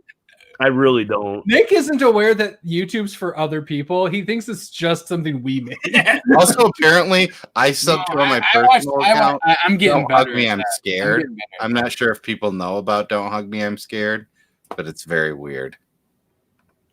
That's my favorite thing too. It's my only favorite. It's Wes, the only. Wes, it's what I live for. It's Yeah. what I live for. It's really My all. favorite thing was when Nick was like, I don't know if I should be doing this on the burrito account. And we were like, Go for it. Keep going. There was a discussion. It was because it was like I can go to my personal account for this if you guys don't want that. And, No. and both you guys were like, if it's Comicsgate, fuck Yeah, it. fuck them. like, Do it. Bearded, like- did you? it's like Anything, you go for it. anything the burrito can do, is Like- screw with them. There's nothing you can do that we're gonna be like not cool. Yeah, not Like- cool. Unless you went, hey, those guys make a good point. Hey, wait, That's maybe, wait. Maybe women should. No. No. Bearded, did you get a Scout Black Friday stuff? Did I get a scout box? I'm gonna Well, did you Black Friday for Scout? Yeah, I did. Did you get this? I did. That was kind of a cool little thing. I haven't read it yet. I haven't either. I mean, this is what I pulled. I think we already talked about it, but I got the Mall, which I think you had the writer of the Mall on there, right? On your show? I think I have one, if not both. I don't remember. Well, you had the writer, right?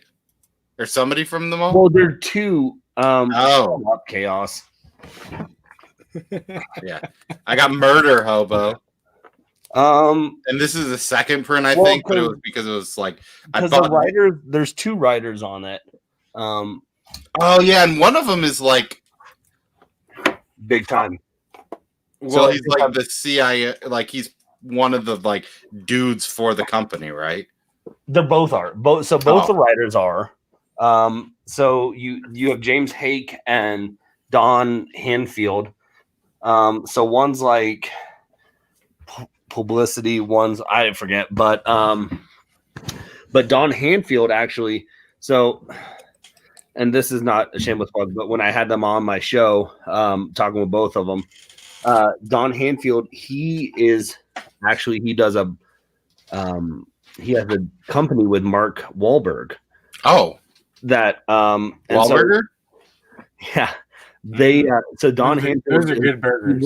He was one of the producers on the McDonald's movie with Michael Keaton. Oh yeah. I forgot what it's called. Founder. Yeah, so he was on that. My buddy Steve loves your shirt, by the way. Also, Steve, if you haven't, you should sub his show. You'll like it. Steve is like one of my favorite people. Steve and I met from a Facebook group. Steve is Secret Santa for comic books like 5 years ago. Steve is one of my favorite people. Yeah, the founder, and he also Don Hanfield wrote a comic book called The Rift, which is a really cool book, and it's one of the episodes on that Steven Spielberg did on Apple TV. The Incredible Story series, what they were doing. It's based. One of those issues is based off of it. So, you guys can talk about Dick Tracy all you want. I love Dick Tracy. It's fantastic. And also, I got this, which there's a good chance that next year we might have the writer of this book on our show. Y'all should. Well, yeah. There's a guy named Travis that might have gotten us some people to come on our show next year. We got some things cooking. I think we're set up. I don't know. Is D&D next Saturday? No, I think we're pushing that maybe for that. We'll see. Oh, for that. Okay. It's we'll see because it's Travis is kind of pushing us a little bit, and that's really cool. And I don't know, it's nice to see.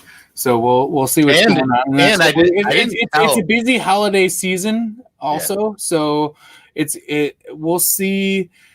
We're kind of in between, like how much we wanna do, in just this season in general, like all the stress with family and stuff. It's like I don't want to pull away from anybody else's things that they're trying to do amongst the difficulty of pandemic and everything else. So we'll see what's going on, but we'll be here. We're going to be here, and we're going to be talking about comic books and everything else. So, keeping it light and everything else. Friendly. Yeah, light and friendly and positive and everything else. And positive, because especially if you're not in a place this year, especially this year, if holidays are hard for you, then hey. Join our Discord. Yeah, we're around. Let's talk and see what's going on. Yeah. Also, Sam, I don't know if you were on that, but when we had Travis and the guys from Cthulhu Invades Oz, that's happening. If we got 6 people, he's going to come on. He's going to run. It's going to be one of these nights where we just probably go weird with it. I think Stoney's going to be on. I think Chuck was planning on being on, and I think we're even going to let Poser be on, which he's going to. My goal is that I need Nick to be on my team, and we just murder Poser immediately. Well, now I want to hop on and be on that team. To be fair, Poser upped his sub level, which counted as the 6th sub to that for them to get on. But hey, you can sneak in the back door. I'll just send it to you. I mean, that's what I do. Yeah. You're like Wu-Tang Clan. We got some unannounced guests. They just snuck through the back door. I mean, and then don't worry, Chaos. I'll send you the link once Cole sends me it. So it just gets passed out. We'll both be on Chaos. Don't worry, I got you, bro. We're good. Mm-hmm. Which why isn't Chaos here? I don't know. I posted the link on Twitter and on here, and no one has joined. Also, I love how Todd just hops off all the time, and when he comes back on, he always let me move myself to prominent square. Like here it is right now. Prominent square? Like if you're looking in the comments right now is a link that you can click that link and be right there, and you can be first person to pop on. What's Comic Burrito?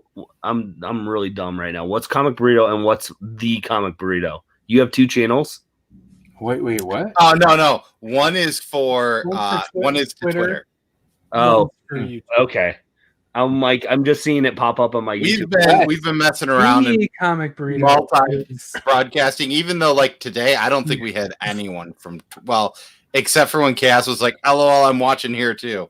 I was like, that's very Ohio State of you, like Ohio Double State, 50. and also the Ohio State. We're Comic Burrito, the Comic Burrito. It's because Twitter and IG both have somebody got Comic Burrito and haven't posted anything, and Nick like keeps reporting them as fraud. So if you guys want to join that group, do it, and maybe we can get it.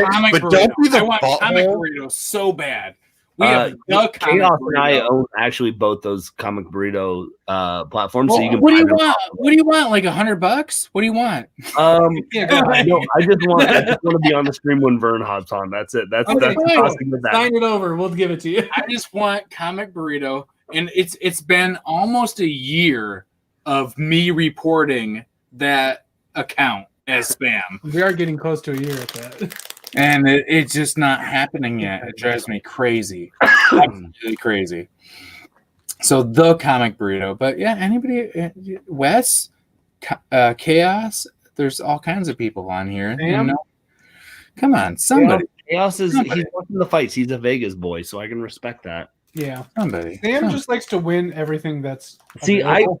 I wish I could watch more fights because I just can't justify buying the pay-per-views. I'm not going to the bars because they show up. I'm not gonna The buy main any of event those. starts at 12 o'clock. And so if you like they need to do something like the WWE and have it where it's $10. I'll never give up, Vern. Don't you don't know me. You don't know me. I will never give up. You will be on the stream someday. Don't worry. I'll be there.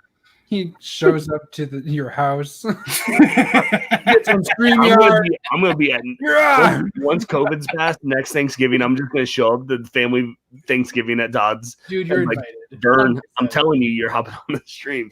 Like, but I think like if they did something like where it was like $10, like WWE does, where you could stream, I'd be watching every single fight every Me night, too.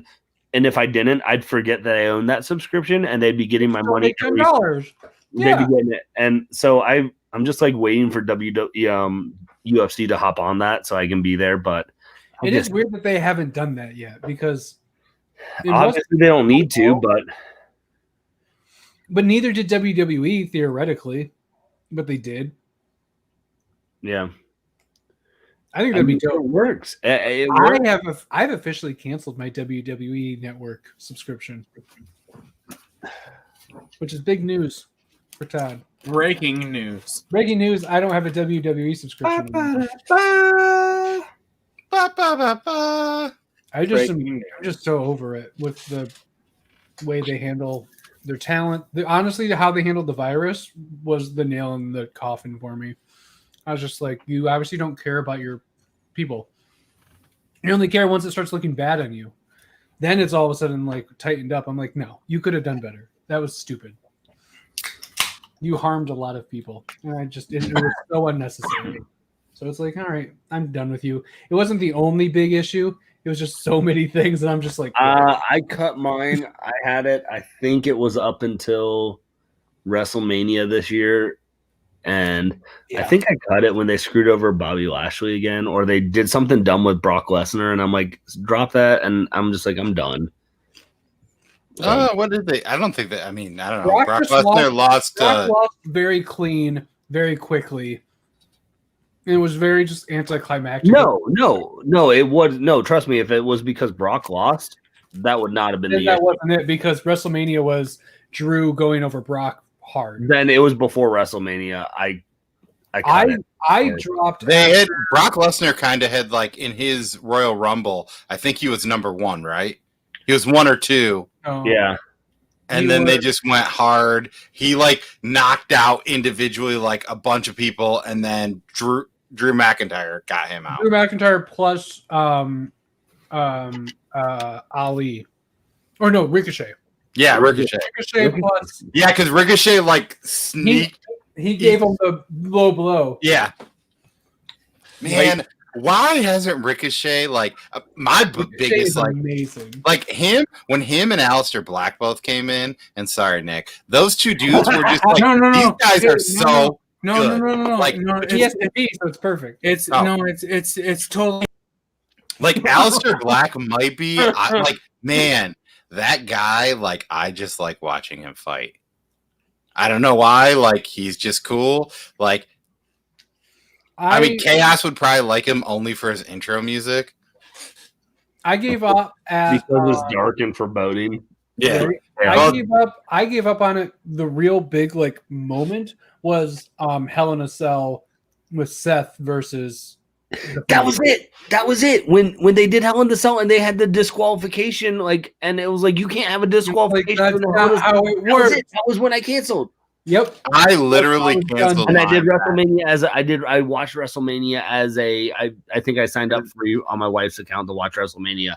That's what I did. I started making up Google accounts, and then I got too lazy to do it. That's exactly it. I gave up on it on Hell in a Cell when they had the disqualification because you shouldn't have a disqualification in Hell in a Cell. And just what? I get it. But whatever. You didn't have to push the Fiend. The Fiend is so good. I think that's a classic character. Don't even give him the belt if it's going to be a whole. Yeah. Thing.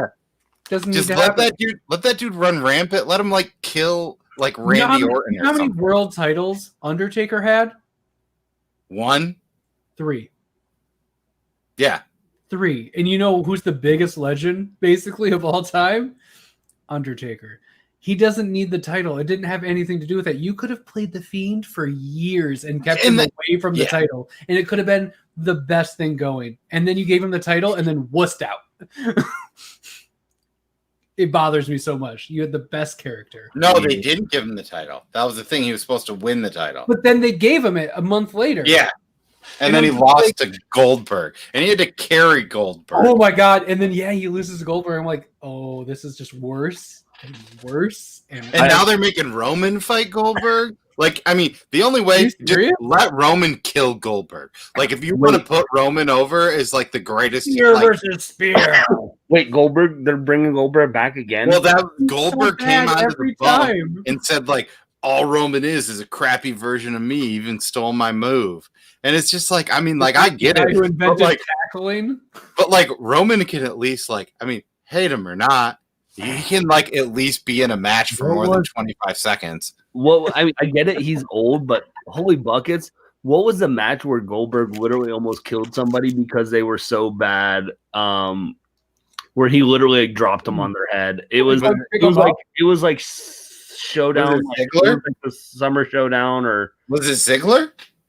No, it was two Undertaker. old dudes. It was Goldberg. Oh, it was Undertaker and Goldberg. That was in Saudi, right? That was it. It was that one.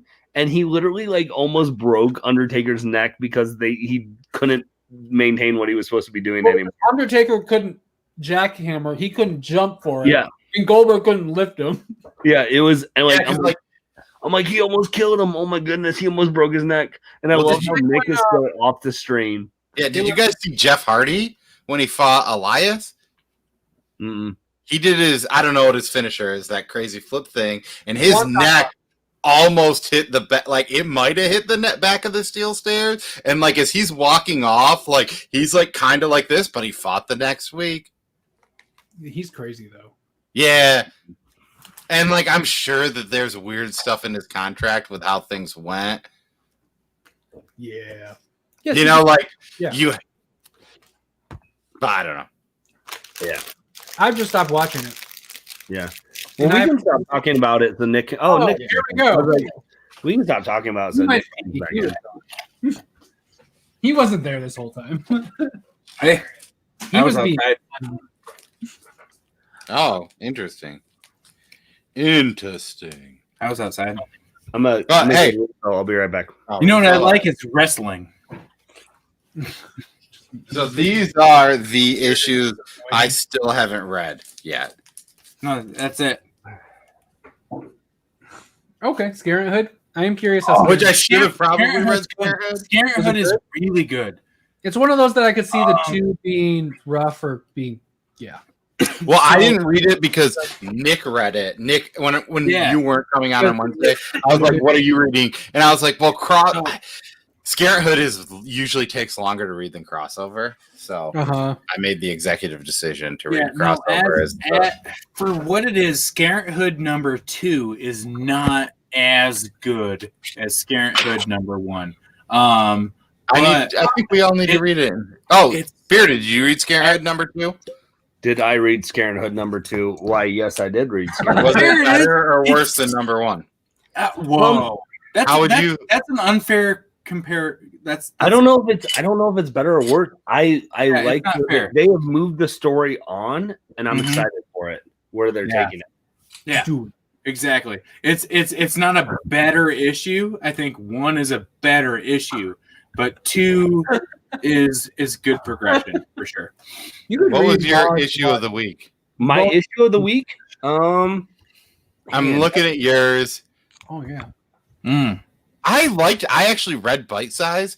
I both Bite Size and Erratic. I read the thing that was in the end of the Resistance for Free Comic Book Day, and I didn't want to pull either of these books. And I am greatly surprised with both of them. So I really liked. I think I like Erratic more than Bite Size, but I like Bite Size. Well, I didn't pull Erratic. The better. Maybe it could have a better full story. All three of my kids, 3 of the 4, the boys read Bite Size, and they all loved it. Except for one of them was like, "I don't know where this is going, Dad." Or didn't he say it's too short?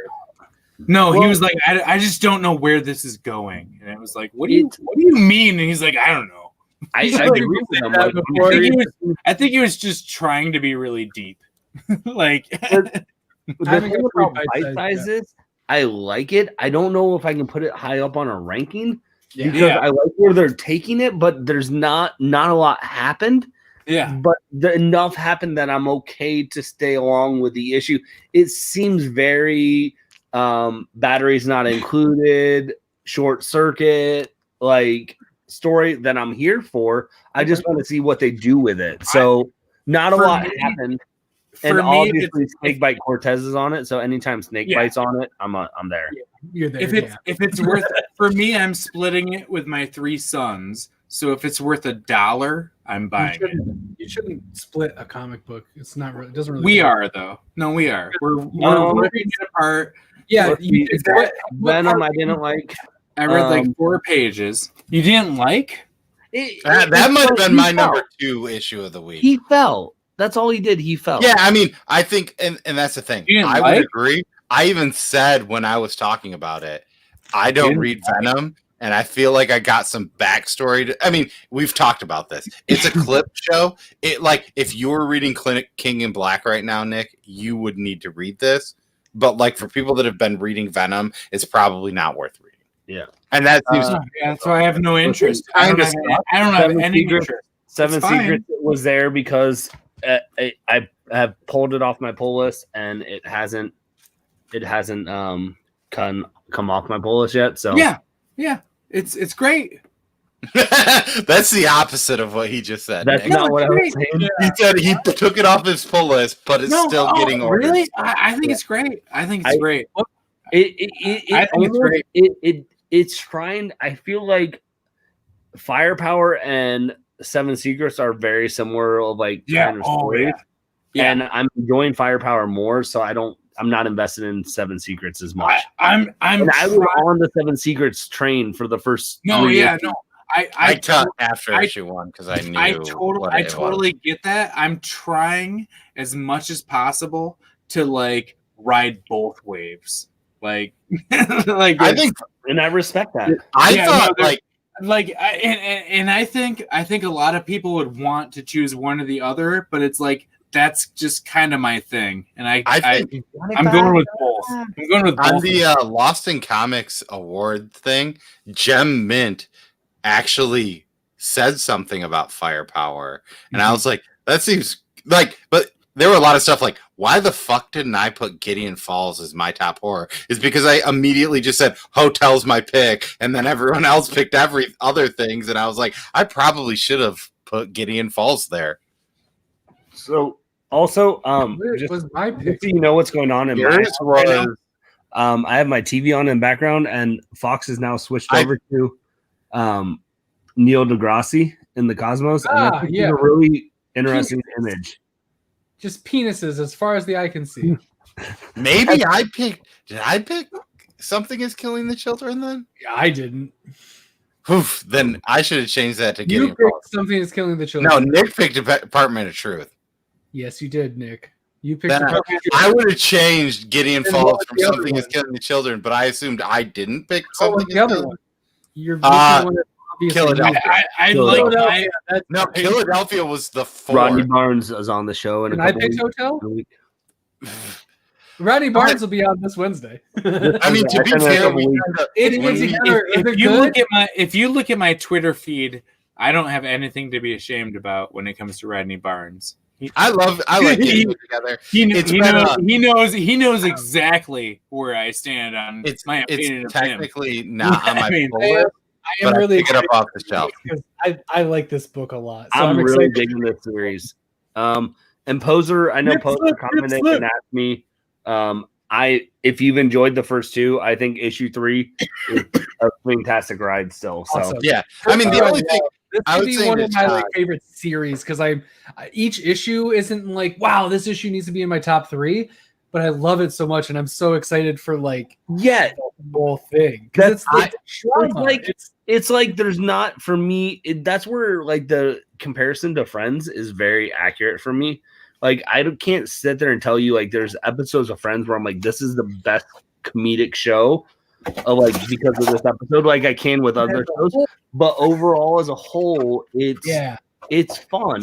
I'm here for, and it's a break away from everything else I'm reading. Like it's a different story. Whenever somebody says Friends isn't funny, I point them to the Thanksgiving episodes. Friends Thanksgiving episodes are always just really solid episodes of TV. Have either of you guys read Giant Days? Yeah, I love Giant Days. I was trying to tell Nick, like, read what? Giant Days? It was one of the first Boom books. It's about 3 girls like in college. I think they're either in Canada or the UK. And then there's like 2 guys that are kind of in it. But this book reminds me a lot of that, where that book is so good at dialogue.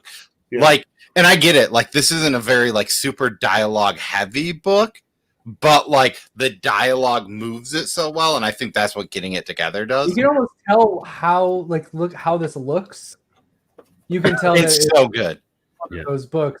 I don't know why somebody turned me on to it. I got behind, and it won an Eisner, and I think it was kind of the like I call it the Madman effect of like it was such a good thing, maybe, and it just got one, you know. But it's worth it, man. You guys talked about crossover. I read crossover. I dug it. Giant Days. What else I read? Crossover can be a really. I'm halfway on that one. Halfway. No, on that issue he was showing.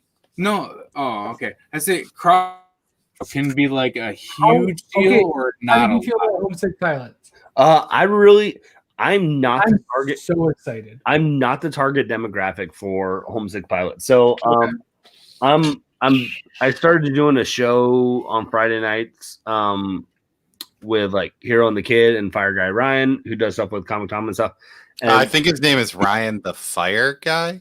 It's Fire Guy Ryan. I was making a joke off of the dad. I know. I'm making fun of you. It's all good. I love all the layers. I was messaging with Ryan. I didn't know anything about Homesick Pilots really. I was just kind of like letting it slip by my mind. And we were talking like we should probably talk about this. And Ryan was like, "Oh, it's about a haunted house with a punk band." And I'm like, "This sounds nothing that would be my cup of tea." Yes. So I'm not the target demographic for it, but I really dug where they took it in issue 1 right off the bat. Like the first third, you have a good of like you get to know the band, you get to know the characters, you're invested in them, and then they just drop you into just chaos, and I'm here for it. Like it was a lot of fun. So I'm definitely picking it up. So and I'm not a horror. You guys know me. I'm not a horror guy. I don't love Hotel. I'm not the biggest ice cream so that's not maybe that's not a good endorsement for you because like I don't love horror books or it's a really good endorsement. There were 2 books that I was thinking of grabbing off the shelf, and it was Homesick Pilots and this, and I saw this cover, and I could not buy that. Oh, I don't know, man. This one, I don't know. Nah, both are no, bro. Are you kidding me with the pearl? That Batman one. With the pearl? I would have gone peach. I would have gone peach. I would have. I did not buy. Who is that one? I would have bought. I would have. Is that Thad Moore? No, I would have bought peach. I don't know who this is by. Is that a variant or is that the A cover? It's a variant. So I don't think we had that one. So it's J.H. I'm guessing it's J.H. Williams. Okay, he wrote that. Who wrote that story? Was that the Paul Dini story? The Pearls. The Pearls. I like the thing that I hate, and I didn't think colors were that. There you go. Look at that. Oh, that's the A cover. That's an A cover. There's some A covers. I didn't think colors mattered. And when I read black and white Batman, I realize color mattered. Like, I didn't hate. So I didn't like the Long Halloween black and white, although I thought there were very cool parts of it. I wish I would have read it in color. You don't like Walking Dead? Oh, I love The Walking Dead. But I'm just saying, if there's a color story, The Walking Dead in color. I do not read The Walking Dead. That needs to be like a comic book slight. Like, yeah, he seems like he'd read. You want to know who is that? Oh, you seem like someone that would enjoy Walking Dead. Hey, I only know one person that does it, and it's Dustin from Two Comic Bros.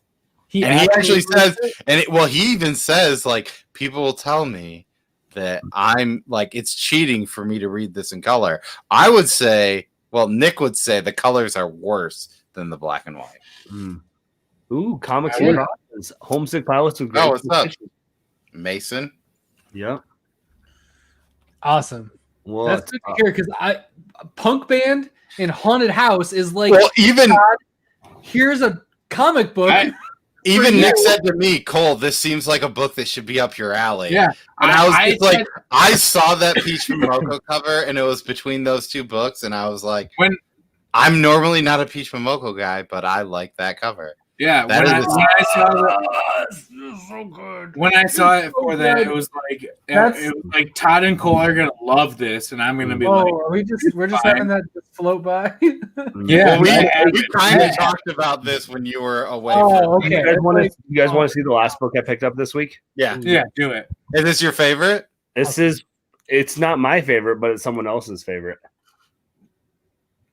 Oh, amazing! Yes. Thank you. Apparently, I can just ask my dad for it.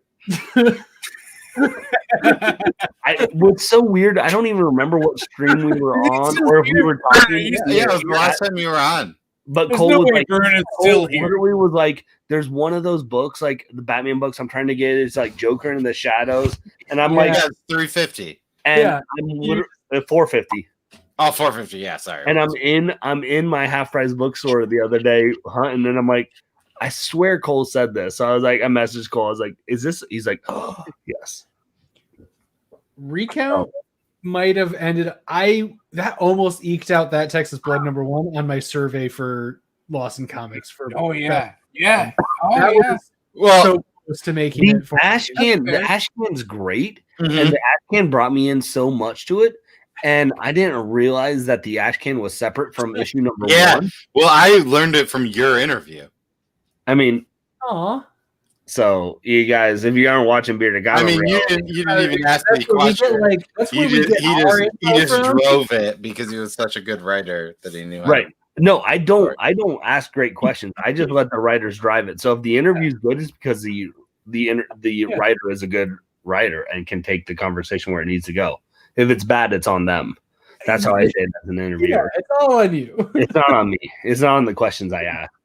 That's why if ours goes off the rails, it's because of the person who's we're interviewing. It has nothing to do with every Us interview. being weird dudes. It doesn't. Yeah, it doesn't have to deal with the fact that our interviewee today was just like, "Hey, we're talking about shopping for Christmas presents while you show up on our stream for 2 minutes first." That's all. Yeah. But I mean, yeah, the recount. This is the only. I appreciate what Scout's doing with their. We're gonna wait 2 months after issue 1. Oh hell yeah! This is where it drives me insane because I'm like, I read issue 1, I want issue 2. Yeah, get to it. Like I don't get some of these. It's really tough when you're in. Why? Right? But I feel like I said to my shop about that, like, "Hey, this is a very cool thing this company's doing," and I like it's hard because I almost want to be like, "Hey, can you buy Scout stuff? Because if so, I'll just buy the Scout box through you." Others who aren't as fortunate. I did that. That was like, my Black just, Friday sale purchase. It's so good. Just So good. just pull it. Oh, Cole, show up your other cover because I know you got the other cover. Yeah, you do. You got the, It's already in a box over there. I've already put it into Nick and I called it first, but then Nick called it too. So we have to fight to the death for his other copy. I said that I wasn't actually even giving that one away. I know, but we're still gonna fight. What was your thoughts on what their move is? You were sounding like you were talking about Cole. Oh no, I was saying to my shop, hey, I'm just letting you know. I said, did you hear about it? Damn it, Bearded Comic Bro left because fucking Will you come back, Greg? Okay, cool. This is gonna be a weird time. So much bouncing back and forth. Come on. So pretty much I said, hey, I don't know if you know this, but Scout is doing this like 2 weeks, and it's like it's their way of being like, hey, we're giving you extra time. And they were like, we really like that idea, which was funny because the only Scout book I've ever pulled was when Frank at Home at the Farm was released on their pre-stuff. I just go, put this on my pull. Yeah, Vern, we do need a mediator. Why don't you hop on? I ain't quitting, Vern. I ain't quitting. You're not quitting him? I ain't quitting. And which was funny because then they put a copy of Frank at Home at the Farm in Nick's pull box. Like, Cole pulled this. We figured you might ask for it. I think the 2-week delay from Scout's pretty smart, and it might be a little bit better than the nonstop. Isn't it? It's a 2-month delay, right? Yeah, 2 months. 2 months. 2 months. And that was funny because my shop goes, they should just do a month and a half. But I was like, but 2 months just seems easier, right? Sounds and he was like, too. yep. Well, he's like, we really only need a month and a half. Well, then they should say 45 day. Yeah, but I would just assume for like logistics purposes, and from what I've kind of learned from like Scout's shipping process, and this isn't a slight, they're a smaller company. It's probably easier to just do stuff on now they're getting way bigger, but it's probably easier to just do stuff on monthly instead of like half. I don't know. I think everyone knows what I'm trying to say. Yes. Oh, he's slaying me. What? I don't even know what is he I don't doing? even know what that means, but I love it. Oh, we got Mason from.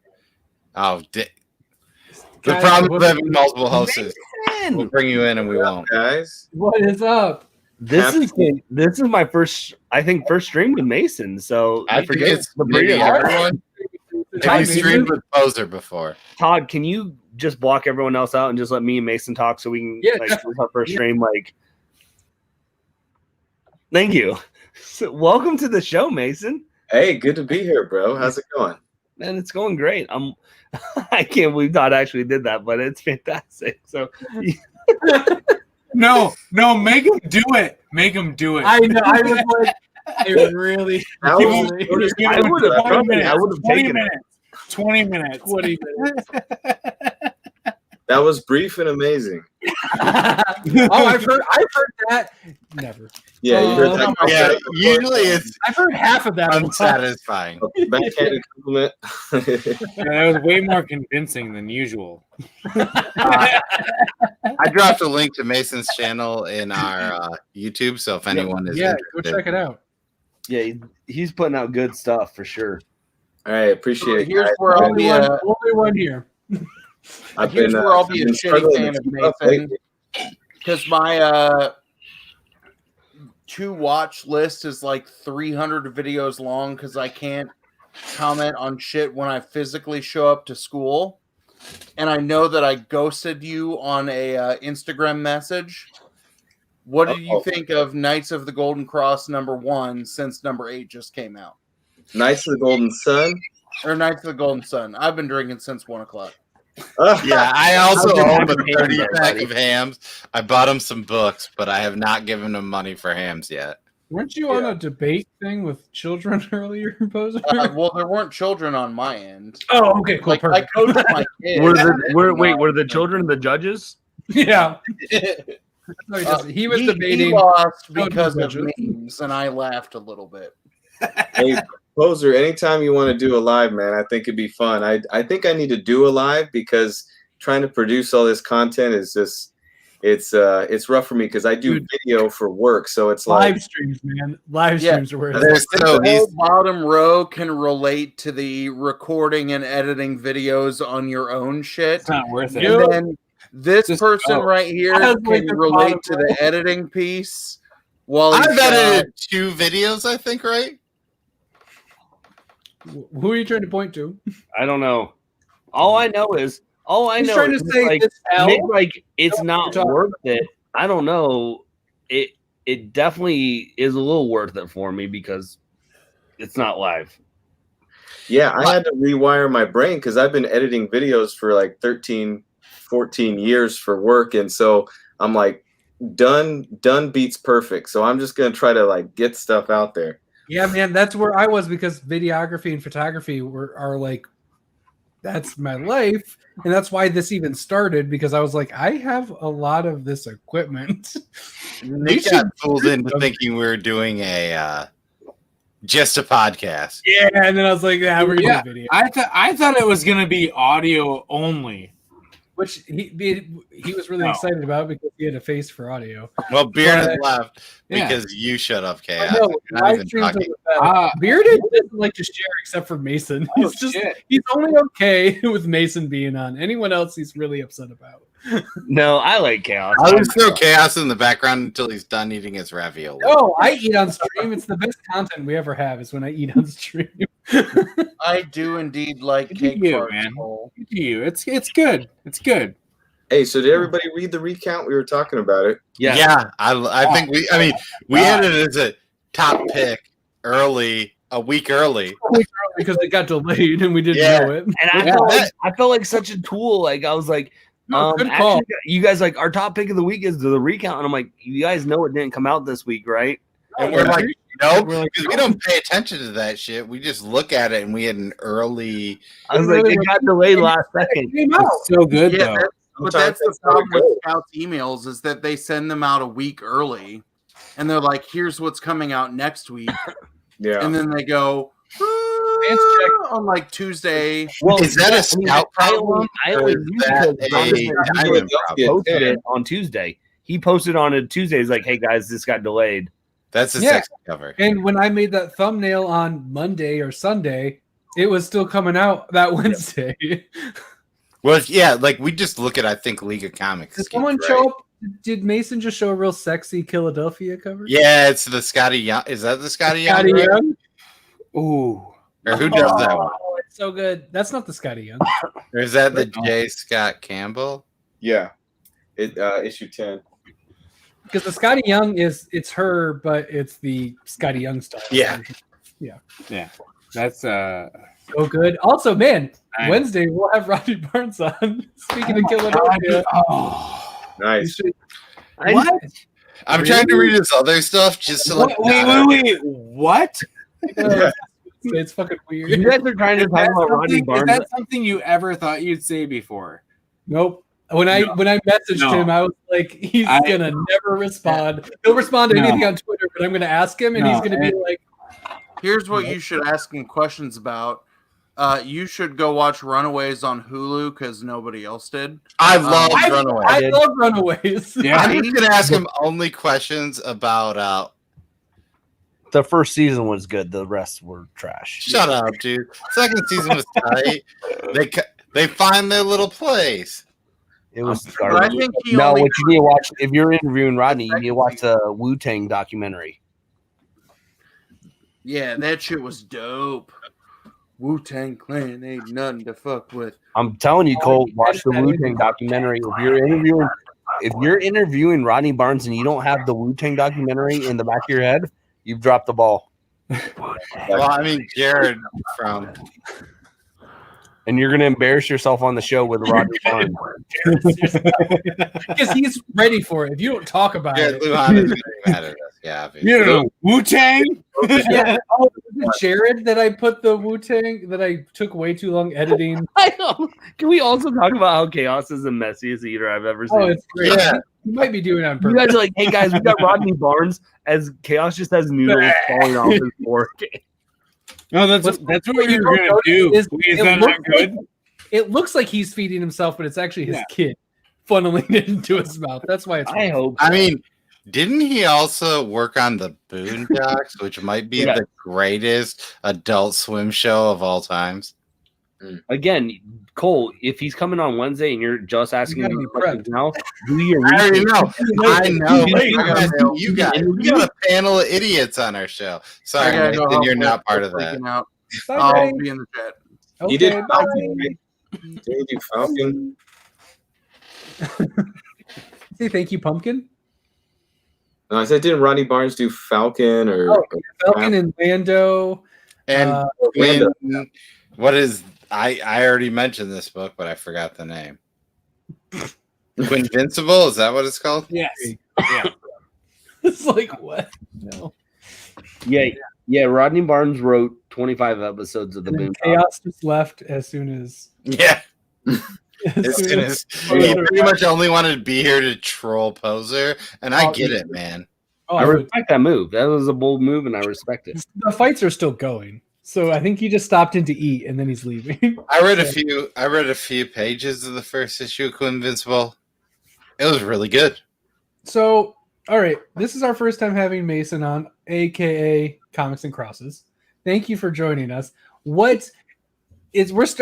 almost at late night burrito, so it's starting to get even more off the rails than it normally is. But what is give us promo your stuff. Give us a rundown on what you love, what you do, and then what you love. Okay, for sure. Yeah. So my channel is Comics and Crosses, and as I put it, I discuss the eternal truths behind our modern mythology. And so I am at the intersection of Christianity and comic books because I've always been a writer, and so I've always been obsessed with story, and that's why I love comics and so many things related, just because the ongoing nature of stories. And so I try to I like exploring why it is that we gravitate towards certain stories, what it is that they speak to, because I think unless they touched us somewhere on the inside, we wouldn't be reading them anyway. So so I do that. I have Christian perspective reviews, I call them, or just these one shots talking about whatever subject I happen to be interested in.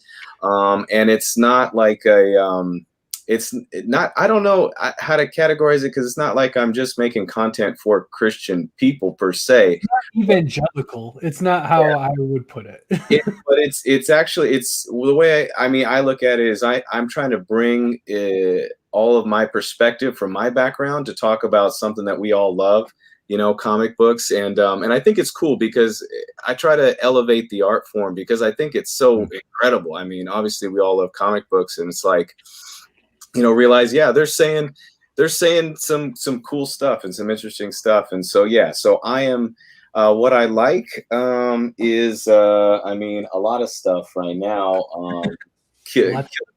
Philadelphia, obviously. I'm loving Bliss, which is on a little break right now. Oh, I can't believe February. Like, screw you guys. I was so That's upset. when Paranormal Hitman comes out. I was like in the break. But so I might read one or two titles from Future State, but I think it's kind of gonna be Garbo. But oh man, I put like 12 things on mine. I'm gonna get like the whole thing. Yep. Well, I mean, the hardest thing is there's a lot of writers I like. Yep. I am out. Like Matt Russell. That's the thing is I appreciate what they're doing, and this is of the idea of giving some younger writers a chance to put their spin on stuff. Yeah, I mean, sure. and I'm picking up titles because of the writers.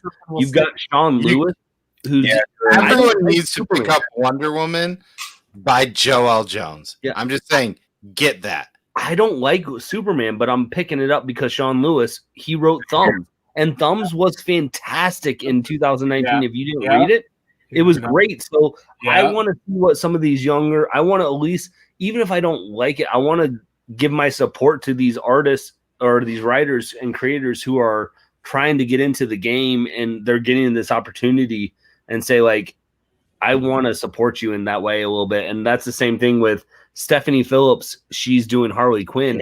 She's writing Red Atlantis. She's writing Amanda Mungy. She was writing Butcher in Paris.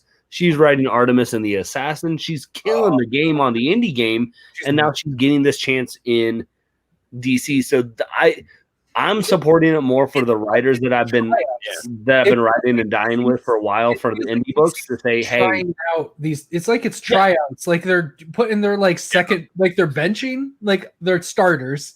Yeah. We're gonna see how like it's like preseason. See how this not even preseason. This is like the replacements with Keanu Reeves.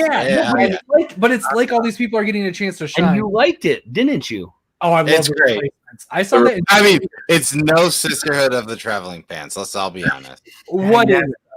But the one thing, I was planning on no Future State, and I said, if Dan Mora ever gets on a Batman book, I'm all in.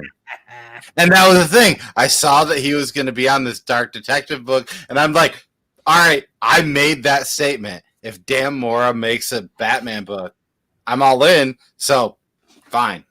That's it. I mean, if you have to get one, that's the book you get. I'm excited for fresh characters and then new storytellers and artists. It's going to be awesome. I think it's going to be 2 months of people blowing their minds, and then 2 more months of everyone of the industry or DC reeling to figure out how to incorporate what really struck really hard and what didn't, because I think they're also going to like sift things off. Like there will be some things that will translate, and then others will. Well, and some of these though have already gotten ongoing series. Yeah, already. I saw that. Yeah. So wrong crowd. I guess everybody's loving the future. No, you're fine. Like it's fine. I was where you were at, man. Also, our Discord is full of like back and forth, and it's people who are into it. People are Mason, I'm on this stream, and these guys love Ice Cream Man and Hotel, and I'm not a fan of it. So like, and they still let me on. Yep, I don't care. We don't care, man. If you didn't disagree with us, that's fine. Like, well, that makes it understand. I don't like anything about Future State. I don't like anything about it. Yeah. So, but Nick also doesn't like the comics. Nick, I have that. You have that. I have He's that. the one of us that has that. I don't have that. It's a beautiful cover. It's a beautiful cover. I mean, if you want, these are what I told my shop. I don't have. I said Wonder Woman, Swamp Thing, the Legion of Superheroes, Green Lantern, mainly because I love Todd enough that I'm going to pull a Green Lantern book in hopes that he gets more Green Lantern stuff. The Flash, Justice League, Superman War of Worlds, which seems like it should be like Planet Hulk. So you should probably get that. And I'm pretty sure the writer's dope. Superman versus Imperious Lex. The only reason I got that was because I think it's it's Matthew Rosenberg, who is like legitimately one of the best writers out there that gets not a lot of love. Catwoman, Ram V, Dark Detective, Dan Mora, Harley Quinn, and the next Batman. I can't not pick a Batman book. Yeah, I'll probably get Batman. The Teen Titans sounded interesting to me. Green Lantern. Rambee's on the Swamp Thing. So I don't know. I'm trying to keep my pull list somewhat reasonable, but Hey, all we got to do is if we keep elevating each other, we're all going to get sponsored by DC. So it's fine. We'll read all of it. Yeah. Dad, there's a link to Ice Cream Man and the Christianity. You know what? I will meet any Starbucks and discuss that. Anytime. Yeah, anytime. Anytime anyone wants to have that discussion, I'm there. Yeah. I did a video on Ice Cream Man and Christianity because there is a ton of, for religious references and things like that. And I think the writer, it just if anybody's ever read the book of Ecclesiastes in the Bible, there's a ton of existential ideas and the meaninglessness of life that's really explored very deeply. It's something that you kind of got to study, get into, but I enjoy it, and I think the thing is like, a lot of things can be tied into Ecclesiastes because there's a lot of stuff there. Yeah, you can draw a lot of things to Ecclesiastes. Yeah, you can. Totally. It's so anyway. Yeah, I enjoy Ice Cream Man. I mean, I think in my video I say I might not agree with his ultimate, if that's his ultimate take on life, but that's fair. Yeah. But I think the ability to draw out those points and those ideas and those experiences is the brilliance of a great writer and a great artist, and fun stuff, and then the Watchmen cover I just had to have because absolutely. I mean, he is maybe one of the best writers in the game right now, in my opinion, especially after King of Nowhere. It kind of solidified him. He's able to approach. It put him in a place for sure. Yeah, where it's put him in a place. Maybe not the place, but no, not the place. But he's one of those writers that he's obviously able to take very disparate things, and he does really awesome on both things. And that's when it's like it's really easy to write one thing really well because it might be in your wheelhouse. If you go and do another project that's so different, and then you nail that too, that's when I'm like, okay. You are a legitimate writer because it's really easy to write in your wheelhouse. Everybody has that thing that they can do really well. As soon as you can go outside of whatever that is and do something completely different, that's when you've earned your chops to me, and it's like time to follow you. And if you know what you're doing. And if you haven't read A Week in the Library. Yes. Oh my God. Yeah. I mean, man, there was a part where I got super butthurt. Like, you're ripping off my favorite issue of comic books, possibly. And then he's just like, LOL, just kidding. This is literally what I'm doing. There's a very meta piece where he pulls off, I think, one of the best issues of comic book ever. LOL, which is like on purpose. The last issue of Grant Morrison's Animal Man run. And he just literally quotes it. You need to read that book if you haven't. It's fun. Mason, I got a question for you, and I want to put you on the spot. Have you been reading Second Coming at all? Oh, I saw something about it, but no, I haven't. There's I think one comic shop around me that actually has that comic, and I have not read it now. So, well, that's what it just, Comics and Crosses, and Second Coming, the idea of the story of Jesus rooming with a Superman figure, and they're doing the second story arc. Mark Russell's dropping it on Wednesday, issue 1. And Mark Russell's a baller. Like, that dude can write. It's so good. Oh my God.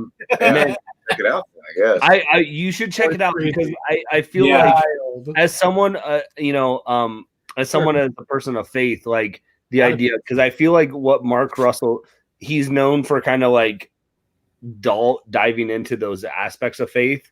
I mean, his big book was, he wrote a book called God's Disappointed in You, like 5 years ago, where he basically was doing a paraphrase of the Bible in like layman's terms for us of like, well, this, and he takes each chapter of the Bible, so he's very well versed in it. And it's interesting to see his concepts. He didn't write American Jesus though. No, it's just another one I wanted to bring up. Okay. Have you read the Flintstones though too? Yes. I just feel like he takes that too in similar aspects, right? Well, it just he deals with those aspects, and Second Coming was going to be released on DC originally. That's like what Flintstones was, and there was such an outcry from the Christian community beforehand before it was even a chance to be read, and that it was just really interesting to me because I think he takes some liberties, obviously, with the characters, but the actual character of that he represents with Jesus, like I feel like as a believer myself, like you're not going to be offended by that from that aspect, and it's just an interesting take. So it's I think it's something I would love. If you haven't read it, it's if you actually like New Testament Jesus. If you're not stuck in how American puritanical Christianity has confounded into organized religion, you'll really enjoy it. If you're very much into the brimstone fire Christianity that is now, that has no real basis in the texts or like the real way things would be, you'll really enjoy it. If you're really into a Christ follower based off of the New Testament, how Jesus really would be, the hippie awesome dude that he is, it's really great. Also, you should read American Jesus if you haven't. But I think I would love, man, we should talk. I would love to like just see, like, get your opinion on it as a believer, and because you know, as in Christianity, sometimes we so often can be like, we see the headlines, we're like, well, this isn't going to be right, and that's why I got pulled from DC, and Ahoy picked it up. It ended up being like one of the the Muhammad things where it's like Muhammad's going to be in this cartoon, it's going to be a big deal. It's like, calm down, like, he's still a historical figure. There's a movie with Mandy Moore from a while back called Saved. It's with Mary Culkin. It's a great film, and it's a great criticism of mainline pop Christian culture. And, so it's like sometimes there can be kind of a swinging opinion from the church that, this is mockery or it's bad or whatever. But sometimes art speaks to us in different ways. I mean, there's some things that are satirical and that we kind of need to laugh about. And I read a little description about the Second Coming, but I haven't been able to get my hands on any or known too much about it. So it's like Jesus rooms with a superhero so that the superhero can teach him something, or he can teach the superhero. It goes both ways. So basically, it's kind of both. I feel like if you're looking at it from the stance of a believer, you're going to look at it like the character of God is very Old Testament God. It's very brimstone, and you're going to be like, that's a little sacrilegious possibly, but the character of Jesus and he's rooming with a Superman type. And so, like, for example, Superman beats up these thugs and like has them there for questioning. He's going to beat them up. They're just a wreck, and he's going to then come back and question them.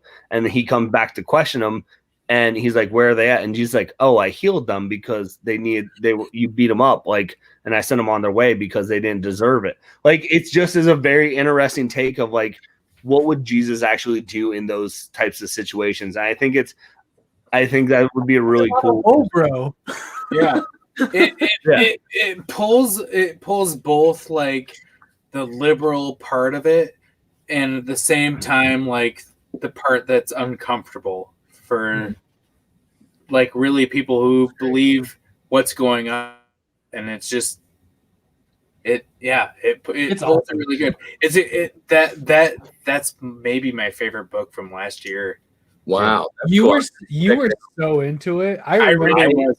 This is one of the few comics that Nick got me into. Yeah, I love it when like it makes it a little uncomfortable. Like it's just that little bit uncomfortable where you're just like, like, and that book just did it. But it's needed because what's weird is if things were how they should be, it wouldn't be that uncomfortable. No, it shouldn't be. Yeah, it really shouldn't. That's what's really interesting is it makes you more uncomfortable than it should because these things really shouldn't be that. I don't know. It just shouldn't be that difficult. Can't we all just like get along, man? Right. Yeah, no, yeah, really it is. It doesn't really matter how we all feel about whatever we feel about. Can't we just like dig it?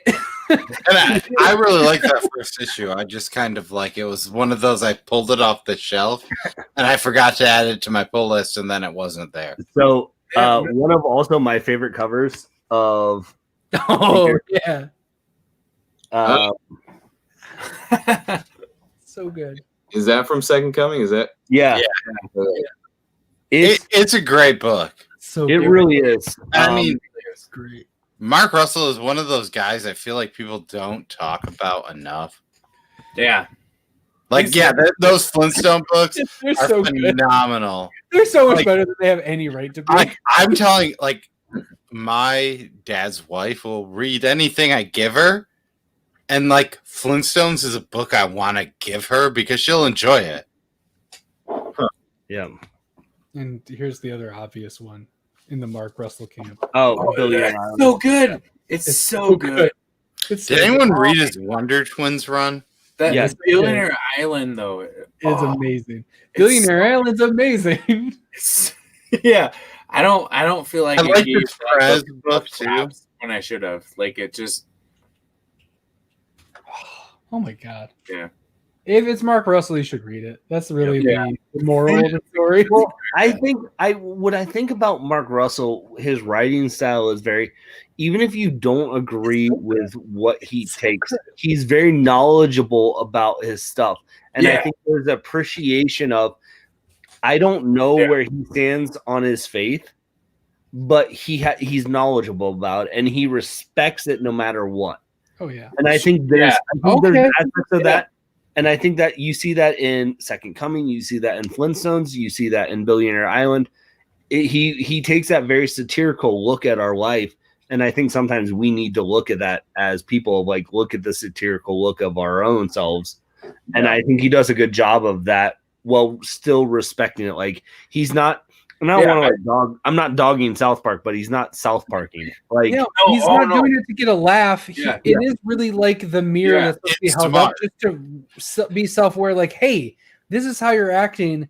Maybe you should look at it and see if you can like be better. It's not trying to like make fun of it. It's going. This is how society is. How does that make you feel? And I'm not doing anything new. I'm just kind of showing it in a way that is maybe a little bit on the nose on some ways, but also it's like, man, it's really relatable. But it's Snagglepuss too. Like that's another book that I haven't read Snagglepuss yet. I need to. You do. I mean, he just takes these characters that like it's so crazy. Ridiculous. You can make a book like Snagglepuss and make it Eisner worthy. Like same with like Flintstones. Flintstones should have won Eisner Award. Yes. Yeah, but it's Flintstones, so it won't. It's so good. Being Flintstones is so smart. Which is hilarious. That hurts it. All of the Hanna-Barbera crossovers, Flintstones was the one I did not want to be into, and it's the only one I got every issue. Well, the thing though with those crossovers, the Flintstones wasn't a crossover but he did a lot of those writings of where they did the DC Hanna-Barbera DC They had what was it? The Scooby-Doo that was like a zombie book. They had Wacky Racers was like Pirate Ghost. Mad Max. But I mean, those DC Looney Tune crossovers were ludicrous of an idea, but holy buckets, like there were some gems. Like Tom King's Batman and Elmer Fudd, yeah, hell yeah, is amazing. And if you haven't read it, buy it off Amazon DC app. Like it's so stinking good. They take you're like, okay, this is a cash grab. You're taking DC characters and Looney Tunes. It shows why Tom King is good author. Yep. Talking to comic book people is a problem, man. I just end up with too many things on my list I gotta buy after this. Right? It's so tough. It's a roller coaster. It's weird. I have a second print, and I just feel like I want to send it to you, but I also don't because I just want that second print too. Like the second print of what? Of the Elmer Fudd, because I bought the second print too. Oh.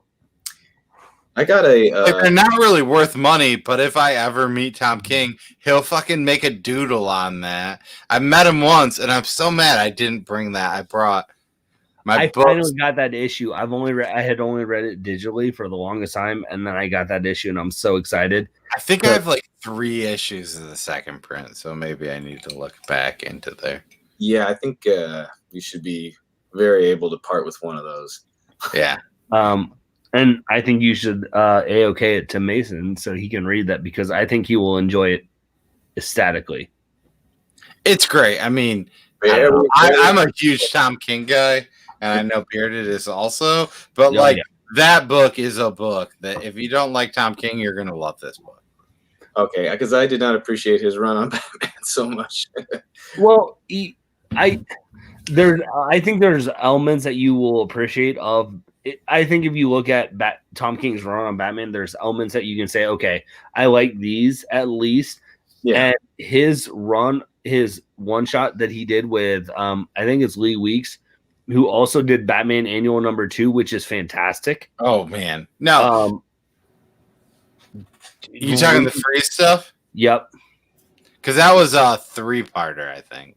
You read that Annual #2 though that he did with it's beautiful. That's the first comic that made me cry. It's Batman, Catwoman, like in the future, kind of like it's beautiful. It's gorgeous. He does it with this Elmer Fudd. Like it's tongue in cheek, but it's also like you have the greatest detective Batman and Elmer Fudd, like as a doing detective stuff. And they're going to like Sylvester's bar or and so the Looney Tune characters are real people. They're not like cats. Like Porky Pig just looks like a fat guy. Right. Question. If Batman's the greatest detective, where does Detective Chimp rank, at least on the DC side? He's the greatest detective. Yeah, he's not. It's Batman. It's Detective Chimp underneath Batman. No, he's not. Detective Chimp is above Batman. Yep. Nope. Chimp. Well, hey, there is a issue where they go Chimp schools him on things constantly. Chimp made it into the detective club that all the greatest detectives go into well before Batman did because he figured it out first. Batman is slow on the uptake. Detective Chimp is constantly there. It is Batman has in a fight, Batman will win. Naturally. In a detecting competition, that's all detective. He's like focused just on detecting. That's all he's got. And he's better. How do you know that? Detective Chimp. It's not Detective Batman. Good point. Oh, I'm sorry. It's Detective it's Detective Comics. That's Detective Comics, yeah. So which is about Detective Comics. Anybody could be the detective in Detective Comics, but they're not. But they're not. It's only Batman. We're only at like 1,080 something. It could change. We're at 1,002, 1,028 per GameSpot. I'm including annuals. Detective Chimp has a slight edge, but they're loosely like comparable. Yeah. Okay. Like that's GameSpot. Okay, that's like saying. I mean, dude, I'm just giving you comic burrito. According to my friend Kevin on no, your Reddit, friend Kyle, who is also a hunter, and your wife is kind of into him as a friend. Poser told me Chimp is better. also, yeah, well, he's the worst. Batman, it does have his energy. But Vern, thoughts: is Batman a better detective than Detective Chimp? If you say Batman, we'll just end it at that. No. If you say Detective Chimp, we'll look for more information. I would be surprised if my dad knows about Detective Chimp. When wait, did Mason, what was your point? yeah, so let's go back to Mason. He's on the stream. We're always on the stream. Todd might be right.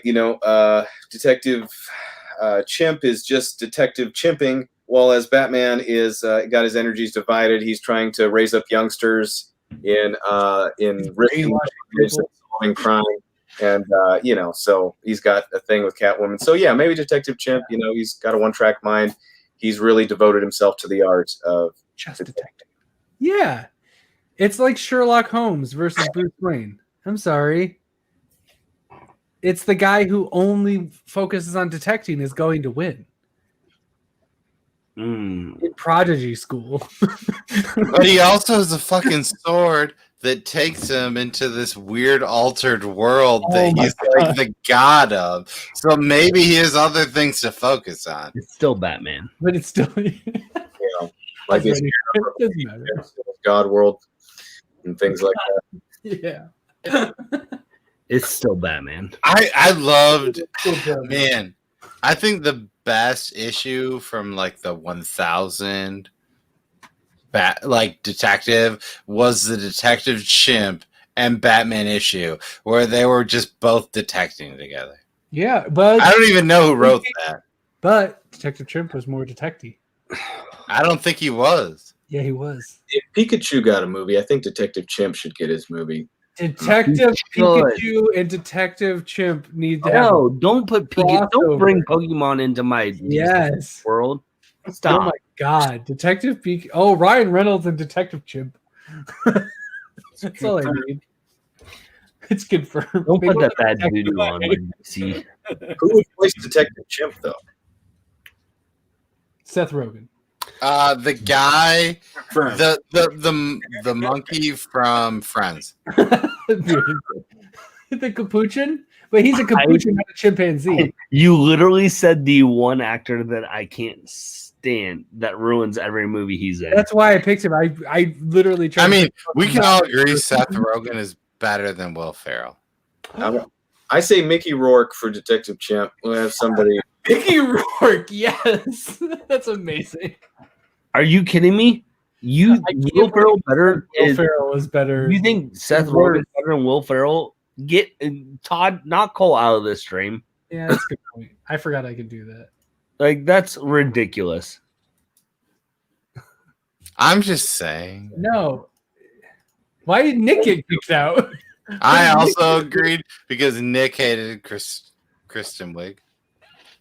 I just don't like her face. Here's the deal. That's a nice face, man. It's fine. It's fine. I will laugh. Like I've never have been so excited for when Disney just yesterday released Rescue Rangers, and they were like John Mulaney and Adam Sandler or Chip and Dale. I was like, yes, and then I kept reading, and then they're like Seth Rogen, and I'm like, he's gonna be freaking Monty, and I can't stand that. It's still gonna be awesome. It's so funny. Because Seth Rogen's gonna do his. You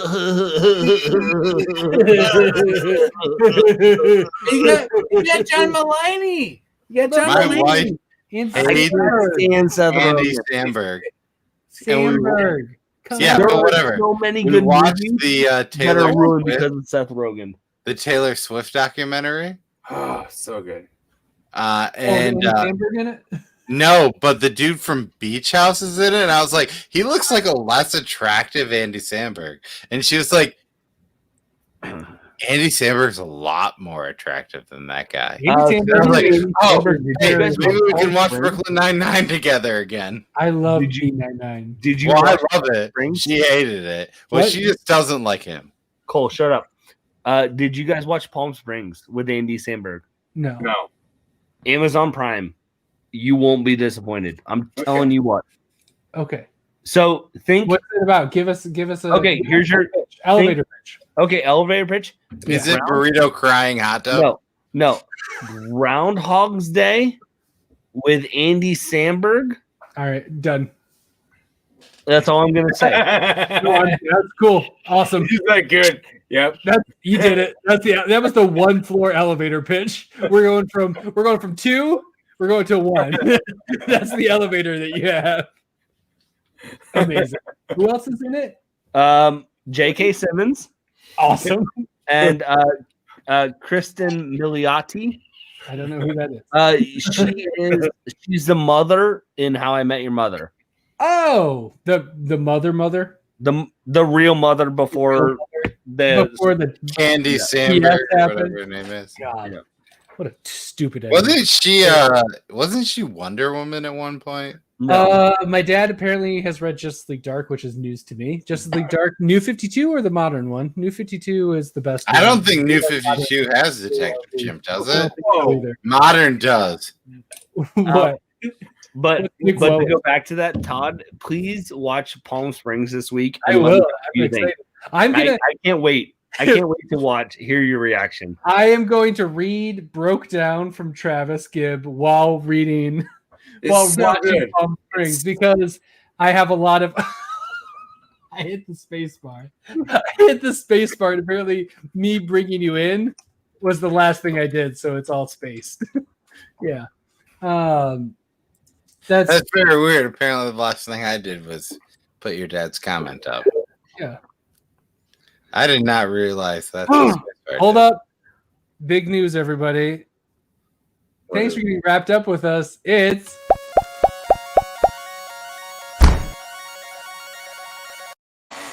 Comic Burrito Late Night because we hit 1 a.m., everybody. Which is really funny because usually this is when I hop on. This is when you can get on, yeah. But John and I are off this week from our show. So, yeah, I was you gonna didn't actually take a break, so you had to come on. Well, we 2 weeks ago we did the Ian Holm retrospective of his movies, and next Saturday we're talking about Kirk Douglas. So we kind of were giving ourselves a week. What are you going to talk about with Kirk Douglas? Oh, we're talking 20,000 Leagues Under the Sea. We're talking Spartacus. We're talking OK Corral. We're talking War Wagon. We're talking Computer. We're talking all Kirk Douglas's goodness. Awesome! I'm excited. And I say this because it's late night. John and I come on at 11, so it's always during Comic Burrito show. Yeah. Watch Comic Burrito. You can watch us on the rewind because you don't need to watch us live. It's not the same. And I don't think John actually cared about live until very recently. Well, no, we always. And he doesn't even care. I think he just monetized properly. Well, he literally was refusing to monetize until he had to take over Comic Gories for The Boy Who Had 7. Which you guys should check that out. If you haven't. Which, and man, it's so I respect Matt so much that he's stepping back from YouTube so he can focus on his church, and I think that's an awesome thing for him, and he's doing it. But I love that John's taking it over because Comic Gories is such a dope show. But yeah, that's why he's monetized, so he can do all the things he can do now with like dropping like videos in for our drinks and movies chat on Saturday. It's hilarious. Mason, is this your wife? That's my wife. She was putting our 3-year-old to bed. Which is Mason.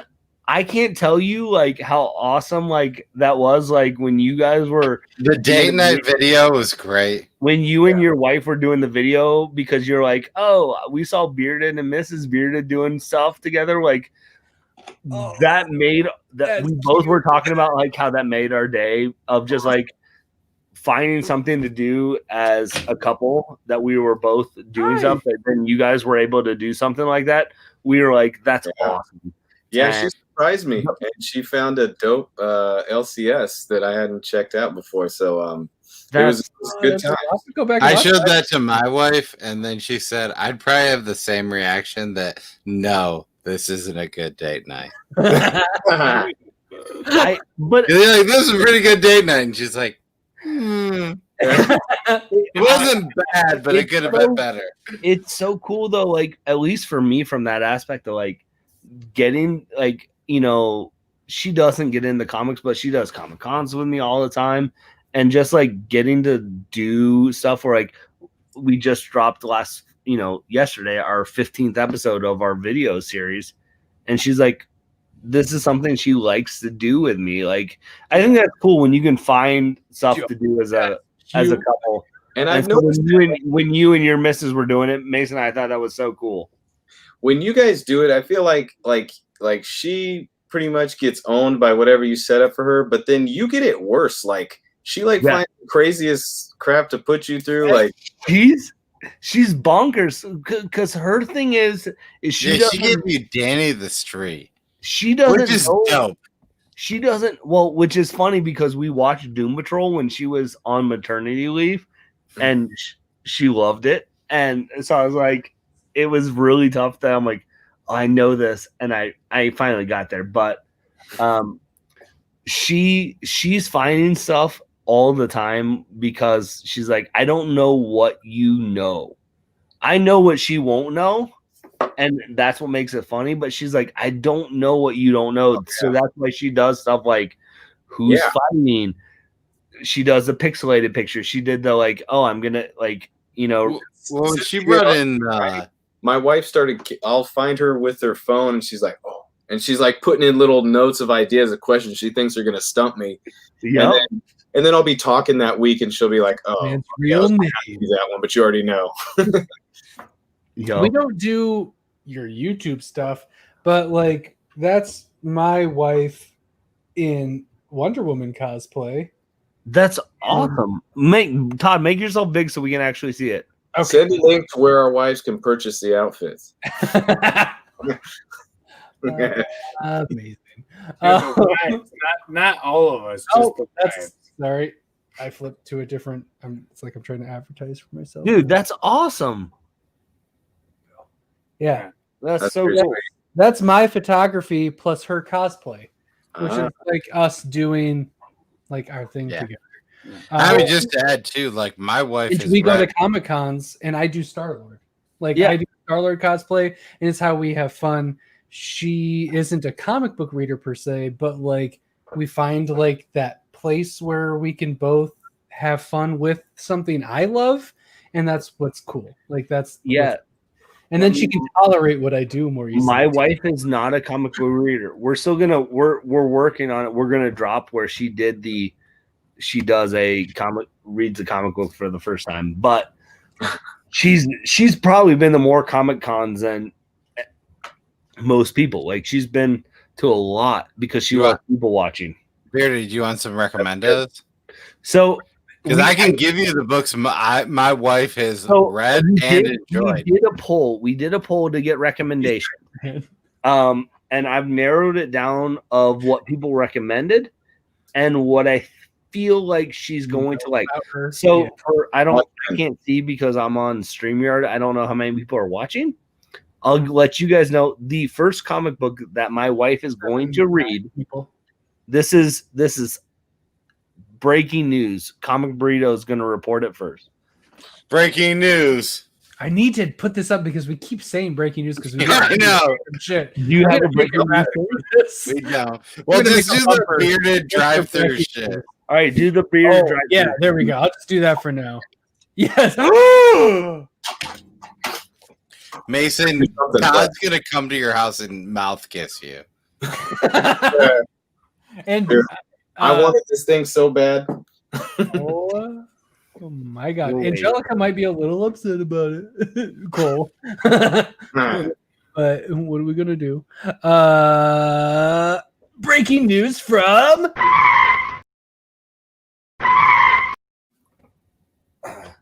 So we're gonna record it here within the next couple weeks before Christmas break. She's going to read a Brian K. Vaughan book as her first one. Is it Saga? It's not Saga. Oh. It's a better Because I feel like everyone a lot of people recommended Saga. It's fine. I feel like for my wife, Saga would be a little too risque, off the rails. That she'd be like, "What's going on here?" Yeah, so many penises. So we're actually her first book is going to be Why the Last Man. Spider breasts. My so God. Weird. So Nick was not in. Thought it was. So Nick thought it was Paper Girl. that's two. That's two for me. That's number 2 for me. I like Saga, but I also know Yeah. Why not? that I feel like she'll like Why the Saga? frequency of Why over Saga. I need my wife to read Saga because we named our daughter after a Saga character. so Unbeknownst to her. breaking news. No, when I was we saying- drop that video, it's going to be Why the Last Man. It's going to be her first ever comic book. Why not Paper Girls? So I'm I'm just curious. Why the last one is really interesting. But I think why is better than Paper. I Right? trusted a lot of people who I posted this a couple times back in like October or September, and we've just been stalled with. We've been recording more of Name That Character that we just haven't had the time to do this. Sure. And most people were like suggesting Saga, but then there were a lot of people who I trust their opinions because I actually have not read Why the Last Man. And so what we're going to do is do it together. Tight. We're going to do it together. And really we're beautiful. in the same night kind of thing. And we're going to record like that's going to be our first comic. And I want it to be a good comic because then we're going to start another breaking news here. We're going to start a new series going. Wait. We're gonna create a new series because it's basically our show's gonna get more to be me and my wife. One of those. Yeah, nice. And one of our new series is gonna be like, what the heck is going on? We're going to give her comic books that I'm gonna give her random comic books, and people can suggest random comic books We got D. Piercy that have no idea what's going like say issue 5 of a comic or issue 7. Piercy, I don't know what you're doing, but we see your word. What's going on where she has no idea or any context of what's happening in the comics, and she's going to read it. But before we went into that series, we wanted it to be something more of what she actually appreciated something. Can I just show you how End of the first arc, essentially, and then being like, what you think? That's cool. my wife is such a hipster with comics. Not gonna do Dawn of X with the wife. Yeah. Let me tell you what my wife has read. She First has one I'm read giving the wife is Vampirilla. Fun Home, The Prince of the Dressmaker, Hotel, Ice Cream Man Volume 1, Your wife. On the Sunbeam, Normal. and The Best We Could Do. That's not normal. I mean, she likes a certain thing. That's not I get it. something we can give. My mouse What's up, Dan? What's up, D. and Piercy? my audio's not working. We can hear you. We can hear you. Don't let Cole give you shit about your beard when he trims off his mustache once a month.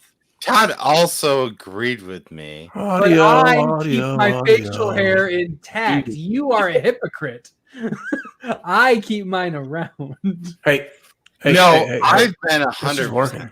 Yeah, we can hear you, dude. Yeah, we can hear you, Test. You're good. That dude is.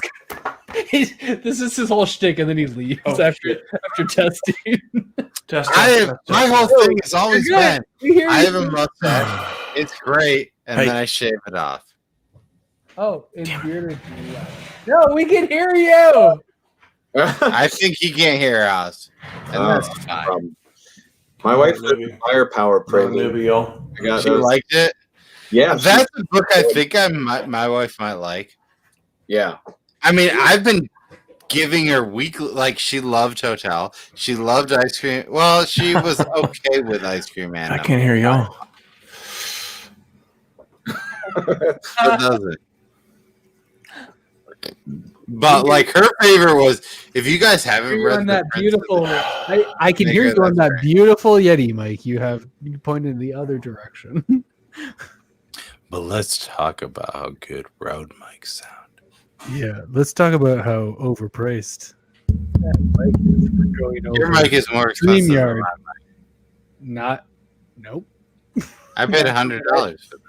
I paid $69 for mine. Traverse Traverse City. City. Man, I recorded today. What's going on? I always like the fact that we're going over StreamYard, broadcasting in 720p, and worrying about the quality of our mics.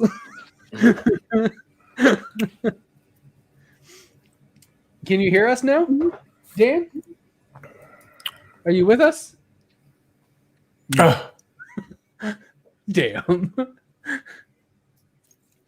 Hey, yeah, now comment. Mason, who does those? They're not all Marvel, but who does those prints behind you? I don't know. I saw that on Amazon, I think. It's I'm gonna leave him come back. There's two of them. I got a Marvel and a DC, just stuck them together. Yeah. I don't know who does it. I think I've seen them, and I've almost bought them a couple of times. Well, I assume they were just, which I like that you have Captain Marvel there, because fuck people. And also you have Hawkeye. I assume that purple boy is Hawkeye. That's Hawkeye. Yeah.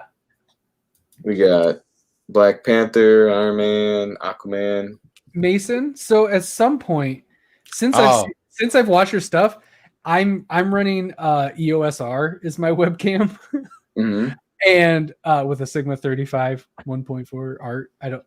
You're in the industry, so I'm assuming you know some of these things I'm saying. Yeah. I don't actually know what side of things you're on, so I don't know how, but after watching your videos, I want to collaborate and have the best looking mashup that is possible over the internet. Well, just put my face on it. Yeah, I'll just stick you like in the corner of mine.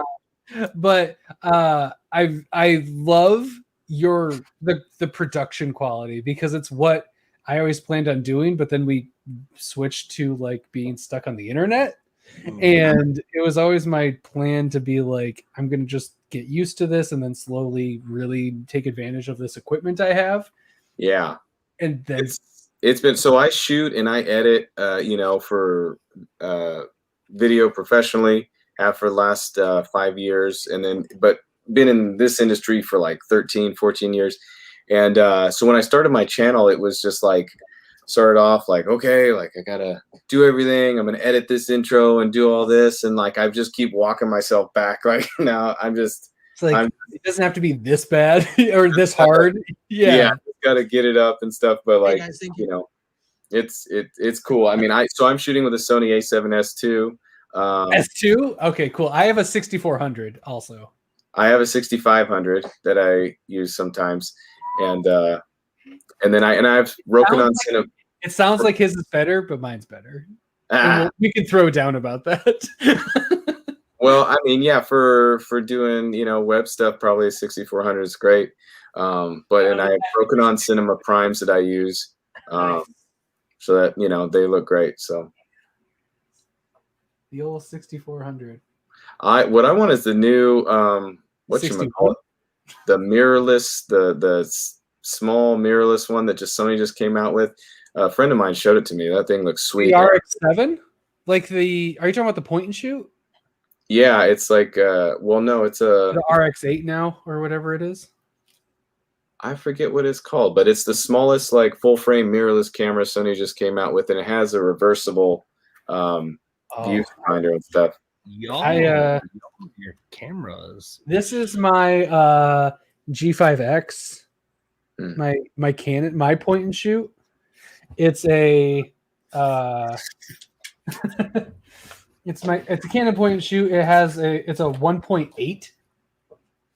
Oh, nice. Lens on it, which is amazing. Oh, I gotta get my gear out now. No, it's all good. Oh shit, my battery's dead. Oh no, there it goes.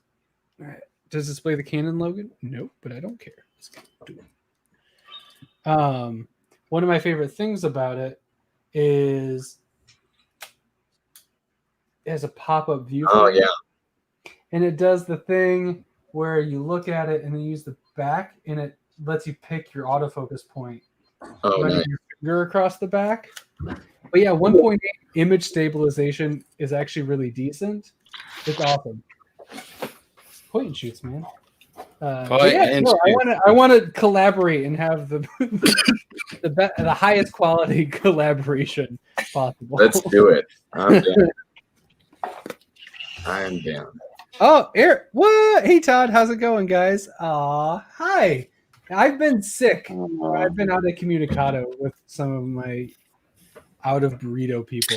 I was trying to go Hi, for Aaron. and I couldn't figure it out. I've been. You didn't get a high knee over there, bud? You got I a thought seven, are we not talking cameras anymore? is that a 7D? You can show up your cameras. Is that a 7D? Do you have the It is. 18, is that the 18 to 135 on it? It is the EOS 70. No, the 7. I know it's the 7D. What lens do you have on it? I don't know. 18 I don't know. 18 to The what? one the guy 18 to at the store told him. 135. 18 to 135. I am a master. You are a golden god. I am a golden god. Oh, I got 18 to 135. yeah, you do. I got a lot of stuff. So this is my big voice. Yeah, Nick, it was great having you. Oh, yeah, buddy. What up? Oh my This god. is the FS5. Hell yeah. It's crazy because I feel like I'm on my cell phone, and while Todd's picture is definitely better than mine, is it $3,000 better than mine? Oh, it's way more than Well, 3,000. just put your penis on the screen. Yes. Let's see how Yes, it is chaos. It is. You probably if we got the 1080, if we got more subscribers and could afford the 1080p version of this, it would be. I mean, it still is. Todd looks better than you do, but also like Oh, I mean, I I think said like that. if I were to put money on it, Todd would always look better than you do. Whoa. But also, like, I'd rather just maybe mouth kiss you over Todd, so don't tell him that. that's fair. I would too, but I'm also me, so that doesn't count. Throwing I'm out just those saying, mouth. not $3,000 better is what I'm saying. No, that's fair. To be fair, when it comes to picture taking, which is why I bought it, it is So- better. We still have Wilson. Holy shit! Oh no! If you How are look you at not on the stream, Wilson? Dear God, someone send him another link. How is he still Hey, here? time out. Cole, so you want to know, like, Todd, Who this is you'll what he mouth looks like with 3,000? This is what he looks like if he had chaos on his camera. Oh, it's bad. It's bad. Oh, that's complimentary. That's way more skin toned than I would be. all right, Wilson, I'm gonna try and send you a Look link. how much Wilson, more just freaking get on the stream. You I'm don't so need to much write more- Is he on? Listen. What happened to it's- Eric? What happened to Eric? Who? Cole or Nick. Nick. I assume Nick needs to go to bed, which is fine. But Listen, Wilson, here's the deal. Paranormal Hitmen, Work on it issue while 1 you're on. hasn't come out yet. You can take a break from issue 2 and come talk with us. Yeah. Sell more issue 1, so issue 2 will do more. Are you That's friends what with we're doing, him on Wilson. IG? Because I'm not. Gandolfo. All right. Gandolfo. My Knight's Maid that Vern is still on at 1:30 in the night, and he thought that reference of you from Last Crusade was on point. Yep, he liked that. He liked me being a melted Nazi a lot. Well, no, you were not a melted Nazi. You were a you. Oh, that's not one of the melted Nazis? No, it was the you chose poorly. You chose poorly. Although Melted Nazi would be a great nickname for you. Melted Nazi. That's what I'm gonna call Todd the rest of the time. Yeah, Melted Nazi. Thanks, buddy. Oh, he I has can't go no wrong. cam in his PC and no mic. I don't see the problem. Just, No I camera, mean, just share your screen, man. No cam, you no got a mic, phone? no He has a problem. phone. He's making excuses. You got a phone. Look. I got a phone. It looks just as good as Todd. I mean, here.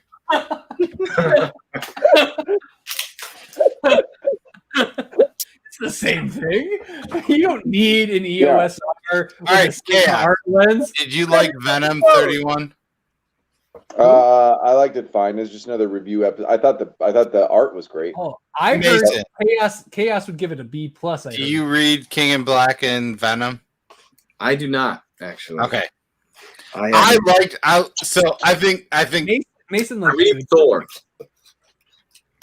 I liked 31, but I also don't read Venom. So that was good for you. It was great for me. Yeah, and I think that's the general consensus. That's what I told people though, is that Venom is gonna get people picking up King in Black. That's probably the one tie-in they're gonna get. So you needed a quick review, you know. But my problem with it is there was a review on issue 25. That was another review issue, you know. So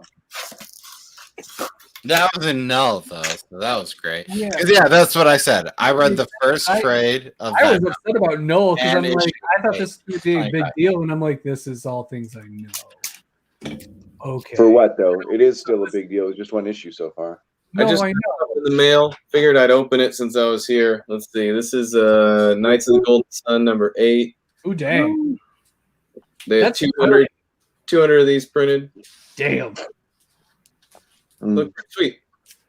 That looks awesome. That's great. Yeah. Cool. All right, gang. I'm actually going to bounce out though tonight. I gotta get to sleep. So bye. And with that, he's gone. Yeah, same here. My wife's gonna get mad at me, and I gotta get some sleep. All right.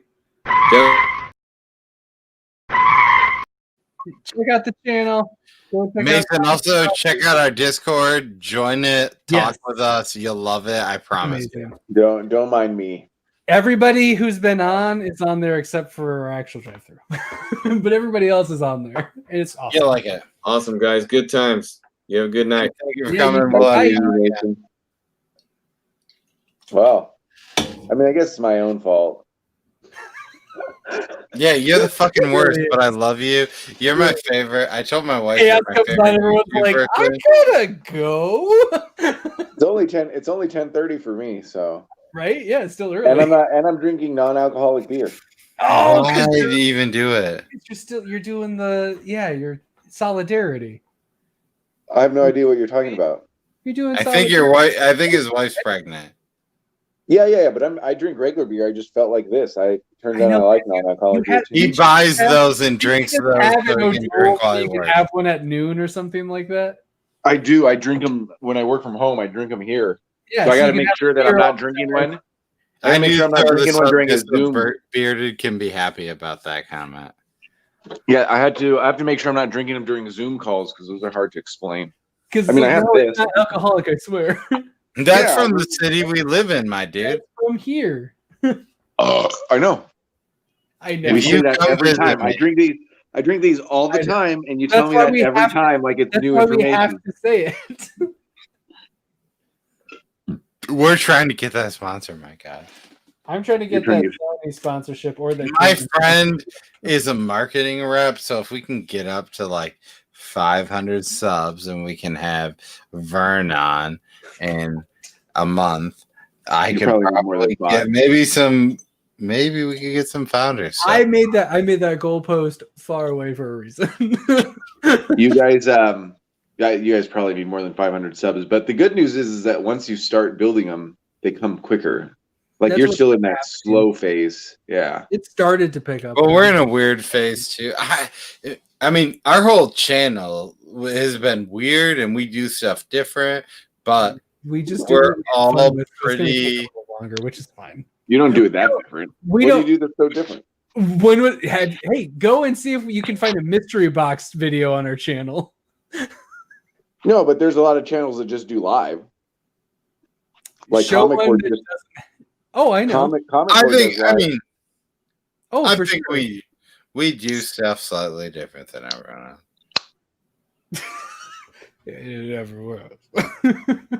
I mean, you guys have good production value right away. So the only other guy, believe it or not, that was like, oh, that's a really early channel. He has pretty good production value. Well, Bearded has pretty good too, but Nuex Ryan has pretty good for being a really small channel. Yeah, but that's a catch-up thing. You're calling us a pretty small channel, huh? We are pretty Bearded small. Bearded is 400, isn't he? No, Yeah. he's whatever, but yeah. 300, something like that. Yeah. Oh, he's more than that. What are you talking about? Bearded's 4. What is he at? He's at like 430. 430. Yeah. And Bearded's we're like at like 4,000. 360. I mean, I have 426. 600. I have 600, and I've hardly tried, guys. So eventually they'll start piling on. I know. I do love it. I want you to inexplicably. I mean, of all the really review get to, shows, like the most comics of you're comics. one of my It's amazing. favorite review It's shows. my favorite Because Yeah, no, you me too. legitimately have an opinion that is worth listening to. I agree. Well, I appreciate that, but I'm pretty inconsistent too. But Exactly. I've seen a lot of And that's shit. why I fucking hate you. Tug on because it's great. It makes me happy because it's like it's just whenever it happens, it happens. You're pretty essentially much- like when you're an 18-year-old kid and all you want to do is smoke weed, but you don't have like a consistent source to smoke weed, and it just happens occasionally. You're that. That was like my shroom story as a child, as a teenager. It was like, oh man, I can't really find it. Oh, there's Nick. Go. Yeah. And then one of your little things. That's why I was telling you when you guys are doing the scary movie ones that like you have to put the name in there because randomly that shit. You're walking in the woods. Well, don't die.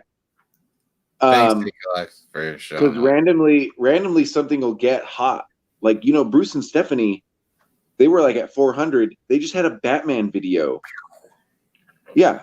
And got like something like 150 subs. And I mean, they give away a lot of shit too, but that's just out of hand. We don't do box openings. We don't do a lot of giveaways. We're just here to have fun. Giveaways. We do, but our giveaways are more like a hey. I said we don't do a lot of giveaways, guys. I've never done one giveaway, and this was the first time I go. Well, maybe I'll do something for 600. How many live streams we do? Not a lot. Yeah. This is the first time I was like, maybe I'll do something for 600 for that. Like, and then I just decided not to. And no, I thought you said I was going to do something for my 500, and it's like, oh, that's already gone. Because you're at 6. Like, I should do something for my 500. Look, oh, it's 600. Whatever. That's what I should do it. It's like a year. I mean, because I also actually grow slow, especially now that I don't do. I used to do what I just did. I used to do that little 4-minute videos or 5-minute videos for like 10 comics. Yeah, we need that. Quick. I used to do that and not edit them. I wouldn't edit them either. They'd just be like outside or something like that. We just talk for. Yeah, but that's enough that like people see it. You know what I mean? So I was growing okay then, and then I just sort of I stick around sort of. Yeah. No, we just do the opposite. We just make really long meandering videos. Yeah, I always say these videos though are great. I hate to mention this guy because he's controversial, but Gary Vaynerchuk would say that you do these long videos and let everybody like follow you around. You have the long video for people that want it, but then you cut it up. Like you know what I mean? Like there's like 10 segments in this 4 or 5 hour video that can be 5 to 8 minutes. You know what I mean? Yeah. That are something funny or something. That's what Ryan does. Or Ryan does that? Yeah. Oh, because I watched. He breaks up the interviews into smaller segments. Oh, but does he have the full 35-minute interview though? You can do both, yeah. Yeah. I think Todd left. What is that? He's right there. But what is that? That's Kite Man. Oh, it is Kite Man. Okay, I can't see it. I can't see it because I'm on my phone. But I think I still got to read Sarah, man. I haven't read that much this last. Dude, I month. fucking said that to you because I fucking love you. I really. That's the one book from. Just fucking read it, dude. You'll fucking enjoy it. I know I'll love it. I love Garth Ennis. He's What if you could tell me that I need to read one book this year? What are you telling me I need to read? I don't know. Fuck yeah, we got the dude. Hey. Yeah, we hear you. Can you hear us? I can. You're safe. You're back. Yay. You're There back. are two guys that I really like, and Bearded, you're available, but I'm sorry. I love you. You're my number one guy. Like, I will chest slam you. We'll chug an IPA, but these are two of my other favorite guys that aren't you. Now I'm drinking rye. I'll go live right now. Do you guys want to see my favorite beer? It's this. Hey, why isn't Nick on? Founders is good. Yeah. Oh, there's Founders. The Red's Rye IPA. Yeah. Nick, I don't know. He was doing picklebacks with his wife. What's that mean? I don't know what that is. Is that a Michigan thing? You don't know a pickleback? No. You take a shot of pickle. Oh shit! Yeah. Hi, Todd. Oh shit! We got Dan back finally. I was saying I got two of my favorite people that aren't fucking bearded. And Chris. And Chris. And me. Well, you're Chris, you fucking asshole. Chris and Chaos. Yeah. What's up, Dan? How's it going? Wait, what's Good, up, y'all. Y'all can hear me? Yeah, Yeah. we can hear you. And I love that plastic, man. God damn it. My shit is acting weird tonight. Ooh, look at I that. love the Oscar. Yeah, that Oscar mask. That's Oh, yeah. I'm a huge Oscar mark. dope. That's my wife's favorite wrestler. She's my daughter's favorite wrestler. She's the Rainbow Lady. Yeah. That's how she knows. Loosely the same way my wife talks about Asuka. Rainbow Lady. I like her Rainbow color. Dash, Rainbow Lady. Oh my god! I was totally sitting on the couch waiting for the 10 o'clock show. I fell asleep, but here I am now. I apologize. You were part of it at one point. I think Chaos falls asleep around when we start usually too. What are you talking about? Because it's around 7 o'clock his time, and he's just ready to go to bed. Yeah. Well, I'm putting my son to bed, so I'm just like sitting in a rocking chair, oftentimes watching you guys. Just so, I like the idea that you have it on speaker though, so like your son's going to bed with just like really loud comic news happening in the background. Yeah, I always watch something with the sound on, whether it's the comic news or the fights today, something like that. He goes to sleep to those sounds. Yeah, it's good because that way when you're loud in your house, it's not going to wake up your kid. So yeah, he doesn't really wake up, so he's a deep sleeper. I watched Dan's top issues of 2020. You had 5 books there, right? Yeah. I only read 2 of them. And it was the first 2. Which is crazy, too, because I think Nick's favorite overall book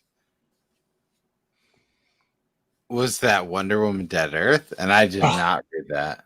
And I've heard very good things. But he did not push hard when we were talking about best issues. It's amazing. Well, that is a great book. That's not even Daniel Warren Johnson's best book, and that's a great book. So, what do you think it is, Chaos? Which is great because Dan, Murder Falcon is his best book. I have a signed copy of Extremities or whatever that and is. Extremity is also very good. I didn't finish it. I've never read it. About the first Dead Earth is great. I'm saying Dead Earth is great too. I think he's doing something else for DC, by the way, because I asked him on his live stream. He's like, I can't say. Chaos, you did say you think his best book is Extremity? No, I like Murder Falcon. That was me. Oh, Murder Falcon. I didn't finish Extremity, but Murder Falcon's great. I didn't finish Extremity because I'm missing like issue 7 and 9 or something like that, and so but I have all the other ones. So I don't want to buy the trade. I just need to go. I have a signed copy of the first issue. Yeah.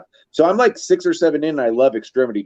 So I love that. I mean, that's and he was my wheelhouse. Super. But Murder nice Falcon, when you finish Murder Falcon, it like, you know what I mean? It has all the cool shit in it. Yes. Yeah. Yeah. You know, it's touching, it's violent, it's action packed. The drawing's great. You know what I mean? So, and I think when I started reading Murder Falcon, I thought I was going to read like what Metal Shark Bro is, but Murder Falcon's not that. It's just pretending to be that. And Metal Shark Bro's that, and that Metal Shark Bro's great too. You know what I mean? It's its own thing, but Murder Falcon's a little bit more poignant. Poignant? Yeah, like sad, like touching. Poignant. No, I like poignant. Oh, what'd I say? What were your first two? It's poignant. But I like that's what. Yeah. But I like poignant. Yeah. Don't hold me on that one. I'm really embarrassed about that. No, I love it. Okay, I'm gonna use it.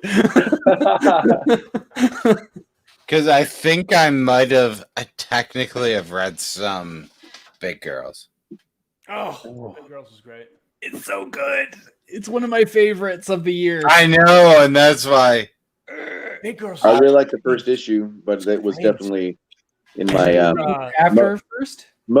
Most titles now are when I get to the first issue, I'm trade weighting them. So Department of Truth the same way. Oh, we've talked about that. That's right. You're just doing you're doing the number one, and then brother-in-law love that shit. I hate that. I actually apologize for not including in Department of Truth. Oh yeah. You don't need to fucking apologize, dude. No, I wish I need a formal written include everything. I wish we could have taken it off what we said on Busting Comics. So what? Okay, which one did I say then?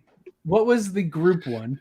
I don't know, dude. It sucks because like I wanted to add Nick is saying he did Philadelphia. I'm pretty sure I said Philadelphia. No one did Philadelphia. I apologize for not including that. Philadelphia replaced Villainous. Oh, okay. So then I did Hotel? Because I wouldn't have picked the other two. You wouldn't have picked Something Is Killing the Children? Nope. The way I would have picked that for horror. Nick definitely picked Department of Truth, and we were both like, what the fuck are you doing? I think we both picked Hotel, and then we're like, we both said Hotel. And then we're like, we'll kill or Something Is Killing the Children. And I think we might have both agreed with that. Either way, Something Is Killing the Children is a great book. Yeah. It's not the best horror book. I agree. I probably would have put. It's a drama. It's a thriller. I would have put Gideon. I'm only on volume 2 right now. I think it was just like I think we both did Hotel, and then we were both like, "Sure, let's agree on another book." Either way, and I think Philadelphia was Something Is Killing the Children was the agreeable book. Sure. And Nick was like, Department of Truth. What's your top horror book, Dan? Okay. Mine would be Big Girls. I said that's not horror. No, it's not horror. Big Girls, Words of Misery. Words of Misery. You had God damn it! I spent all day doing this. Why can't I remember it? That's why. Ice Cream Man. Ice Cream Man was yes. Yeah, Ice Cream Man would be mine. Ice Cream Man or Hotel. Yeah, me too. Would be mine. Ice Cream Man, Hotel, Philadelphia. Those would be. Yeah, I really like Philadelphia too, but not Gideon Falls. Because that's not quite a horror book really either. Gideon Falls is the best. I can't remember. Fuck. It's like I really like Gideon Falls too, but I've only read volume 1, so I don't know anything about it. It's like Cole's mustache. That memory is gone. That's like your fucking beard, you asshole. Nah, it's your mustache. I know. I've actually watched Dan. Shaven. I've actually watched Dan for a while. Aside he was clean shaven before. 10 years younger. Yeah, he was clean shaven in his older videos. I was going to say, like, Chaos is a legend on the Discord, so pleased to be He's on. Literally the worst person in our Discord. Oh, I think yeah, but also the best. Yeah, I'm only number 4. Yeah, I do love that. It's the burritos rank 1, 2, and 3, and then Chaos. Very solidly Chaos in number 4. Yeah, and I can't even throw it anymore. I'm come to your house, man. 2.5 times. Yeah, no, it would take forever. It would take you'd have to not be a part of the Discord for like a few months. Yeah. Chaos, you're not. Chaos, you're not from Michigan, are you? Yeah, I am. But I Oh my don't God. like that whiskey. Man, y'all, I love Michigan so much. I'm from Lansing. I'm from I Lansing. love every other whiskey they have besides that one. Well, I mean, like Traverse City is like yuppie town from what I've read, but Traverse it's a fun City. place. So. It's Traverse. City. Traverse City. I get it. It should be I've spent my Traverse life. City. I've spent my life being annoyed that people think Detroit is the capital when it's really me. It's fucking Lansing, you asshole. No, what he said is I'm from Vegas, Stan. I knew that. Yeah. God damn it. Yeah. Okay. Yeah. That's north. That's I got north married of in Vegas, and I'm still married. So. Hey. Aw, Yay, how long? me. Yeah. My Where'd you wife get and married? I How many got weeks? engaged. When did I get married? Let me ask the questions here, guys. How many weeks? Or no, that's not what I want to know. My wife and I Where? got engaged Where in in Vegas? Boston like 7 years ago. Where in three. Vegas? Here's your questions you're asking. Vegas, Whitechapel? Little Chapel Beautiful. Flowers, the Strip, whatever. Somewhere on the strip? Okay. Yeah, my wife wanted to do it. We did it, and here we are. How long have you been married? 14 years. Yeah. Oh, that's so. I love that. My wife and I we had a really small wedding. We had 12 people there. Like we did real intimate, real small. You did a coronavirus wedding pre-corona. Before it happened, yeah, we were very safe. We've been social distancing our entire relationship. God damn, fucking. Man. But how'd no, you have a kid? I How'd you have a kid? I had that before. I was It's true. It was before we were married. But we had 10 people at our wedding. So I love small weddings, and it makes me happy. And I like to hear you've been together 14 years. That's adorable. I think we've been together. What year did you get married, Dan? What time did you get married? What year? 2006. 2010. I said 14 years. It's been. Oh, you've been together for 14 years. You've been married for 10. Actually, Carrie. I have a picture of our wedding certificate. I've been married 13 years. My wife and I have been together 10 years. To avoid this. But we've only been married for like 3. I'll be married 14 years in March. And I just wanted to thank the coronavirus for making it so I didn't have to do very much for my anniversary this year. Because our anniversary is on March 24th, and the shutdown happened, 18th, 19th, something like that. So what's crazy is ours is on the 21st of December. Of December, and coronavirus is still making it so I don't have to do much for our anniversary. Yes, coronavirus. I mean, we're out October 7th. Fucking COVID. Yeah, it's really the worst. But if it wasn't for COVID, we would not be doing this, which is fucking crazy. I don't know if that's necessarily true. Not like this. We wouldn't be doing it the same. Not like you this. might be.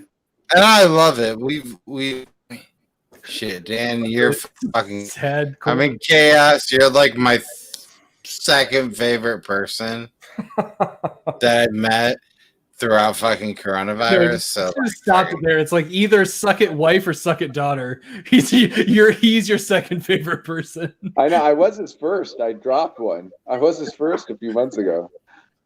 It's only because his my wife like, has gotten better. Oh, your my wife likes bearded. Your wife's on the internet? Your wife's on the Where did internet. Beard go? Every fucking You let your wife on the internet? That's a bad idea. Oh yeah, but Bearded Comic Bro does a lot. I mean, Greg does a lot of videos, and he does them with his wife and stuff. So yeah, I get that. she likes him more than you. I mean, he's more likable. We all agree. My God, basically, Bearded lives in the same city. Why are we? Basically, I'm like an Oscar movie, and Bearded Comic Bro is like Dawson's Creek. In the same No, you're like fucking. You're the Revenant, and he's fucking like Dawson's Creek, and that's why your wife likes him more. Dawson's Creek, shit. Chaos has braces, and she doesn't like people with braces. She needs to maybe get braces. So why are you being very insensitive to her? Because at one point she said that he looked like he had braces. This is a joke that you started, man. Yeah, you said that, Cole. You said that your wife said I had braces. Yeah. I never said that. You're so drunk. Yeah, you need to take your shirt off. And Dude, we stop that. need these fucking likes. I'm gonna do this. Give him a second. Someone needs to have a back of the room conversation with him for that. Take your shirt off.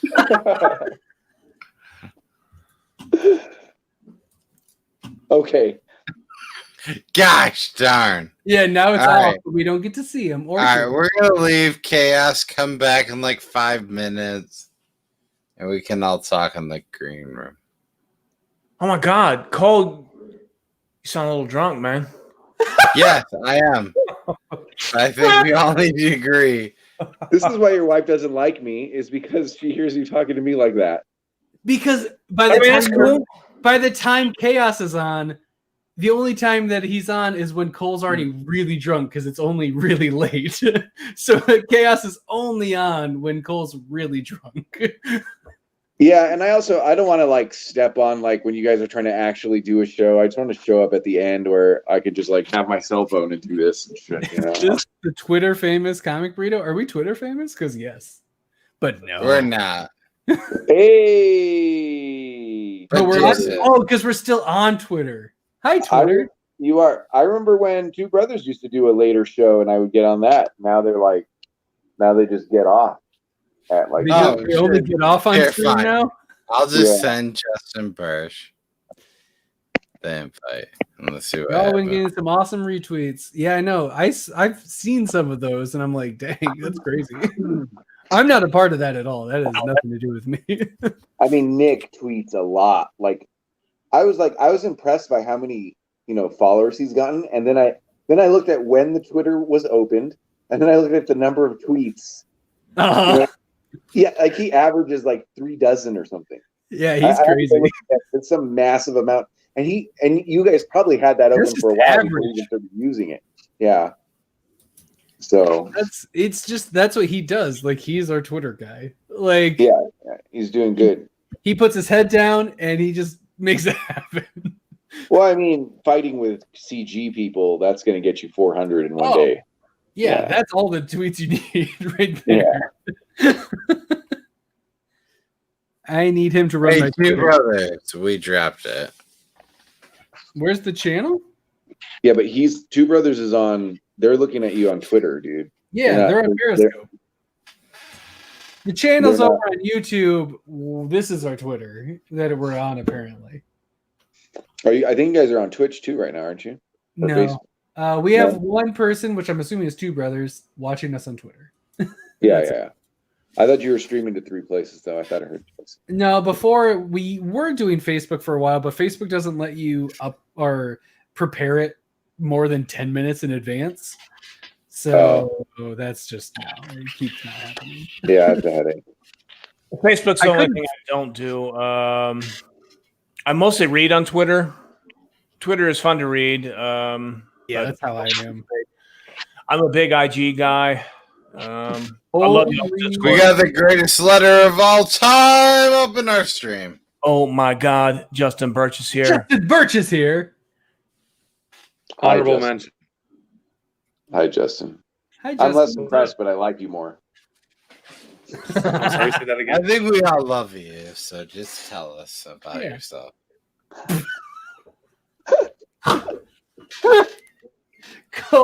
Cole may be a little drinky. Yeah, Cole's really drunk, man. I'm probably less drunk than Nick. I'm probably lot drunk than your face. I mean, he's gonna need to call an Uber to get from whatever room he is to his room. Living room to dinner room. Dinner room. Hey, it's Saturday. Yeah, exactly. This is the day. That's why this happens. I brought you back. I'll bring you back. That's Hi, Justin Birch. How was your guys' stream? a little off the wall. We went off the rails like 15 minutes in. Never, ever truly recovered. Yes. I missed the Gem interview. I missed the Gem. Yeah, I missed the Gem Mint interview. I wasn't there for that. I kind of just watched in the background because I was watching hockey instead. Nice. So it was there. I think it went well. Yeah, Gem is like more popular among creators than he is under. I mean, did you even know who he was? That's how you yeah. Like I've seen his videos before. You've seen his videos and stuff, yeah. Yeah. Somehow that channel is like nearly 100,000 subs, which is amazing. Yeah. Because he doesn't even really. I guess it's because he doesn't really do comics. He just does a few comics. He's a big statue. He's originally a big statue channel. But he's the guy I always mention. Like, I think people in the back of their head think they're going to do this for a living or something, or really supplement their income. Like, he has 100,000. He has 100,000 subs, and he still works at the gas company or something like that. Yeah, this isn't. That's not what this is for. But also, he has a very all I need to do is get to that monetization level, and it's all gonna be just honey from then on. Yeah. Yeah. Sorry. No. Money, bro. Cole, do you like the new mic? What? The new microphone? Do you like it? You digging it? Yeah, it's very nice. Can I ask Todd questions? Yes. You may. Todd, are you an Adobe guy? It looks like I am an Adobe guy. You're using Premiere and After Effects. It looks like to me. I know. I use HitFilm for my video editing, and I use After Effects for my GIFing, and I use Photoshop for my photo and graphic design mostly. Yeah. I needed to know those things, dudes. Yeah. HitFilm Pro, I like way more than Adobe Premiere because you can actually just buy it. It's not a subscription thing, and it's awesome. Oh yeah, really well. It's great. I use the free version. Yeah, free one's awesome. If you don't, how much is HitFilm Pro though? HitFilm Pro right now, I think it's like $260 something. It's on sale, I think, right now. But you can get a free one that has all the editing things that you need just for free. And I've done a few of our videos on the free version. So, it works. Not to hog the thing, but I'm remembering. I wrote my shit down. Over the Ropes, Ice Cream Man, Wonder Woman, Dead Earth, Lords of Misery, and Big Girls. Those were my 5. That's a good so really, I only did read Hell yeah, Wonder Woman and Lords of Misery. Yeah, Dan's a wrestling guy though. So what top 5 is this for? What? Just my favorites for the year. Oh, for the year. Mine's Voyage to the Stars. Are you serious? Wait, okay. No, keep going. 4 more. Come on, 4 more. Let's go. Voyage to the Stars. Dry Villainous. Next on the list was Gonorrhea. Justin Birch is an asshole. Oh, that's a good one. I love that book. Who worked on that one? Power Rangers. Oh, weird. It was this guy named Dustin. Dustin Murch. Yeah, Dustin Murch. Yeah. Mostly it was a lot of Mad Cave stuff. I'm still mad that you didn't get Letter of the Year on Two Brothers. You're just trying to not be biased. Wait. They should have fucking been biased. Wait. Did they do awards? Wait, I missed the Two Brothers where they did awards. Yeah, they did awards and Justin did not get Letter. He was second fucking place. And that's shitty. I think that's funny, to be honest. Oh, also, you forgot Stargazer. Just saying, Stargazer would legit maybe be on. Wait, Justin, who won Letter of the Year? Please at least be an Anworld person. Was it an Anworld person at least? It was. They gave it to It Darren. was Andworld. Oh. No, it was Andworlds as a company, right? No, well, I don't know. I only watched. They told me to watch the first 5 minutes, so that's all I watched. I think they said it was Andworlds as a company, and you were runner-up. Yes, I was honorable mention. I want that. You should have been fucking number one. Honorable mention. You need to uppercut them. I want that on a T-shirt. Hey, Steve? I don't know how this is gonna go for Comic Burrito, but I will know it's you, Sal Cipriano, and I think we're done on our list. Well, no, Sal What about I like a Aditya Bitcar, that but Bit hey, card guy. we'll get rid of Nick if you want to join our show. That's true. Well, I mean, hey, make a trade. I kind of have an ironclad contract with Nick and Dustin, so I probably honestly shouldn't even be here right now. Well, yeah, what he's saying is talk to the GMs, and they'll make a trade. Nick will just have to start appearing over there. Yes, and Justin over here. I mean, Hamilton apparently is good. Hey, the growth on Two Brothers, but also honorable mention. Hey, the growth on Two Brothers channel didn't start till Justin showed up. It's called. I'm definitely alive.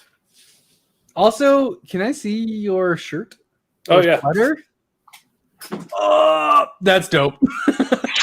You want to see I got my daughter as a present. Well, you're not video's not on Chaos. That is a turtle book. A turtle book.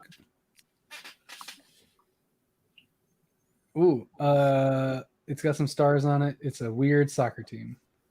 It is. It's not weird, What? but it is. It is soccer. Is it soccer? Yeah, you got Holy it. Shit. Yeah, Damn. that was pretty good. That's Nick is watching Hamilton. Nick is not watching Hamilton. He's LARPing Hamilton. He's just got his headphones on, shouting in the woods behind him. He's like dancing. Yeah. But he's drunk in his head. It's all amazing, and he's killing it. I can't remember. I can't remember and the you funny see line. him just flailing around. Yeah, I hope there's like. I hope Dark Horse does a Hamilton comic book. I think maybe Behemoth For real? is doing that. Or IDW. No, I don't fucking know that. IDW. I'm really excited for the TMNT Hamilton crossover. It's funny. It's gonna be so good. They're like, we're here to beat up the slave owners. Oh no, no one's here to found the country. Oh no, except for John Adams. And TMNT's on the Constitution. Yeah. We don't call it a John Hancock. We call it a Michelangelo. Yes, it's a Michelangelo. Yes. And it's pretty big, and it's got like a pizza stain on the corner. Drink it all. Drink it all, Dan. Just put it all down. Drink it all. No. It's just like 3 fingers. I don't know. I know what this is a reference to, but the out of context, Justin grows good. Yeah. I mean, look at my He's hair. a grower. The Oh, fuck? nice. He's not even here. Cole is just drunk. He's just drunk. He's drunk with Don't give all. him the burrito car. Don't give him the Burrito-mobile. You guys want to talk about spoilers? No, stop. I missed that. Long I drop. was looking at the comments. Do it again, Cole. Do it again. Yeah, no, there we go. No. God hates it. It's so long for no reason. No, he's gone. Now he just straight up left. Yeah, he left. Oh, I'm sad Chaos left. All right. Well, it's 2:02. It was Chaos fun. is left. I Shit. think it's time. It's 2 a.m., y'all. For all of us. I think Well, it's time hey, to go. thanks for drinking Michigan whiskey. Oh my god, he's so drunk. With a broken hand, man. My With a hand's broken. Oh shit! How'd you break your hand? Oh, we talked about this. It was on the Discord. We talked about this. You Yeah, should yeah, join our yeah. Discord. I'm very You can sad. hear about how D. Piercy breaks his hand. Getting better. Good. Better, y'all. Slowly. Oh, you don't have to have the brace on all the time. No. now? I only Cool. just like, Just when you have to. yeah. Like It's after you like get It's just like every once in a while, it's like, oh, I hit my hand on the table, and yeah, that's right. it hurts. Shit like that. Oh, Cole just left. Never mind. We can keep going. I'm sad Cole left. Oh, and Cole and Chaos, and Todd, and Justin. Cole left, and then Chaos came back. We're fine then. We can keep going. What happened to Cole? He just left. Oh, we can close. We can shut down. No, I was playing, but now I'm doing a joke where I can keep going. It's a bit. I'm doing a bit where it's okay. I didn't get it. Going because Cole left. Yeah. It's just normally you're not that funny, so I couldn't figure out you're doing a bit. You know what? That really is the problem. Yeah. It is usually the issue on the Discord, and people are like, "What?" And I'm like, "No, I'm joking." They're like, "Oh, you don't. That's not usually a thing." Did you really though say bye and Cole left? No, I didn't even say bye yet. Oh, okay. I'm sad Cole left. He was drunk. I'm under the impression Cole's been gone for a while. He's been gone for at least an hour. At least. But yeah. Oh, bye, Chaos. Anyways, well, this is not the normal 3 that I'm used to ending on. But thanks for getting wrapped up with us. No last minute comments. Nope. Yeah, we're good. Todd, what camera are you using? Oh, EOS R Canon with a Sigma 35 1.4 art lens. It's for photography, but it's real nice. I like it a lot. If anybody wants to talk about gear at any time, hit me up on the Twitter and we can talk about camera gear because it's one of my passions. This is one of my Sony 6400. It's amazing. Are you filming 4K? I can, but not for this because this only gets uploaded in 720, so it seems like overkill. Cool. How do you do that blurred background? I'm starting to see some YouTubers do that. So that's because I have the Sigma 35 1.4. The blurred background comes from a lower aperture. Essentially, the camera lens, instead of most like webcams, are wide open, so it'll focus on everything. It's not like the human eye. When you get lenses that can be lower apertures, it focuses like the human eye, where since I'm in focus, the background's not. So I just get it by having a lens that can go down to 1.4. I keep it at 2.8 so that at 1.4, if I was close enough, my nose would be out of focus when my eye is in focus. That's how like close that depth of field is. But at 2.8, you can get kind of the whole face in focus without the features. So it's the lens. Like this is a Sony 6400 with a 30 1.4 on it. And this would give that same effect, and that's why all of a sudden I'm blurry as soon as it goes into. Oh, shit, you're blurring your foreground and background from your. Yeah, as soon as this is in focus, yeah. That's cool. And it's just aperture. Webcams are wide open because they're not meant to focus really. Sure. They don't have the depth of field.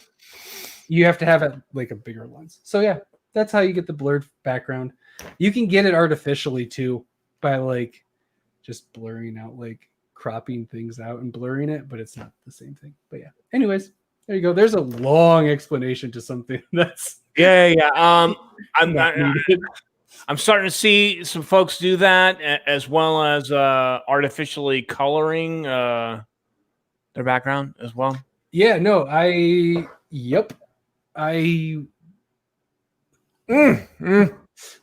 Oh, that's it, Todd. I don't know what you're talking about with that kind of stuff. It may differ. Pay attention to my outfit. I will. So that's just a blinking light on your end, or you. That is LEDs that I have wrapped around.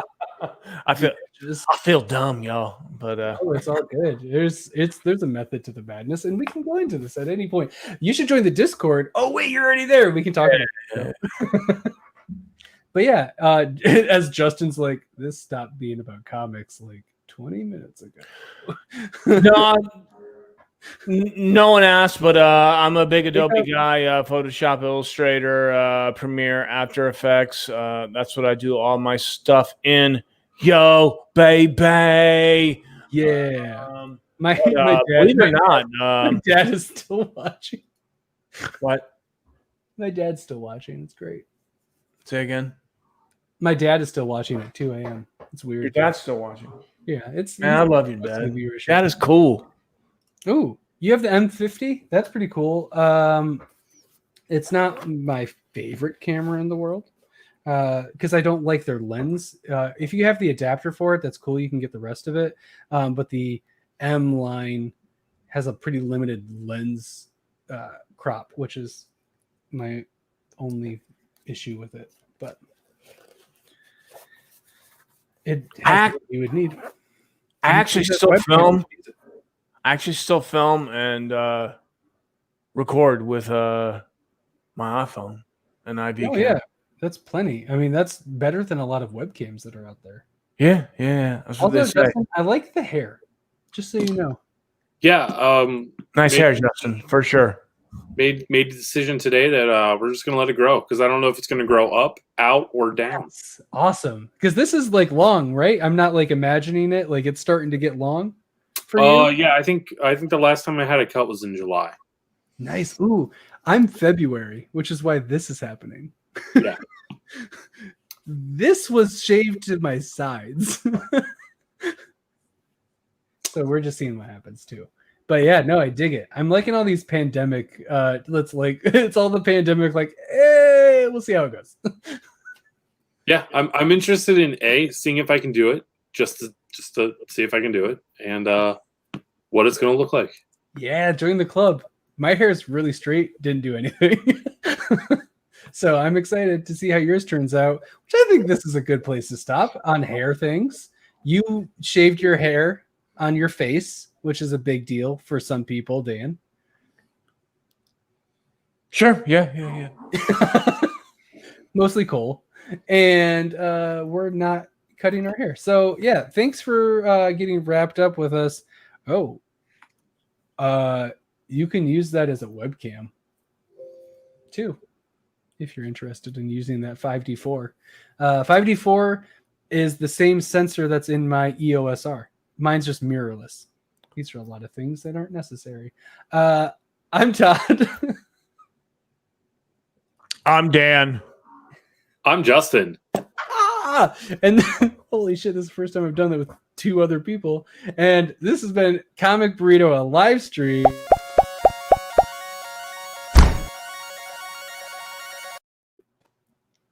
Thanks for getting wrapped up with us. Bye. 4 hours, y'all.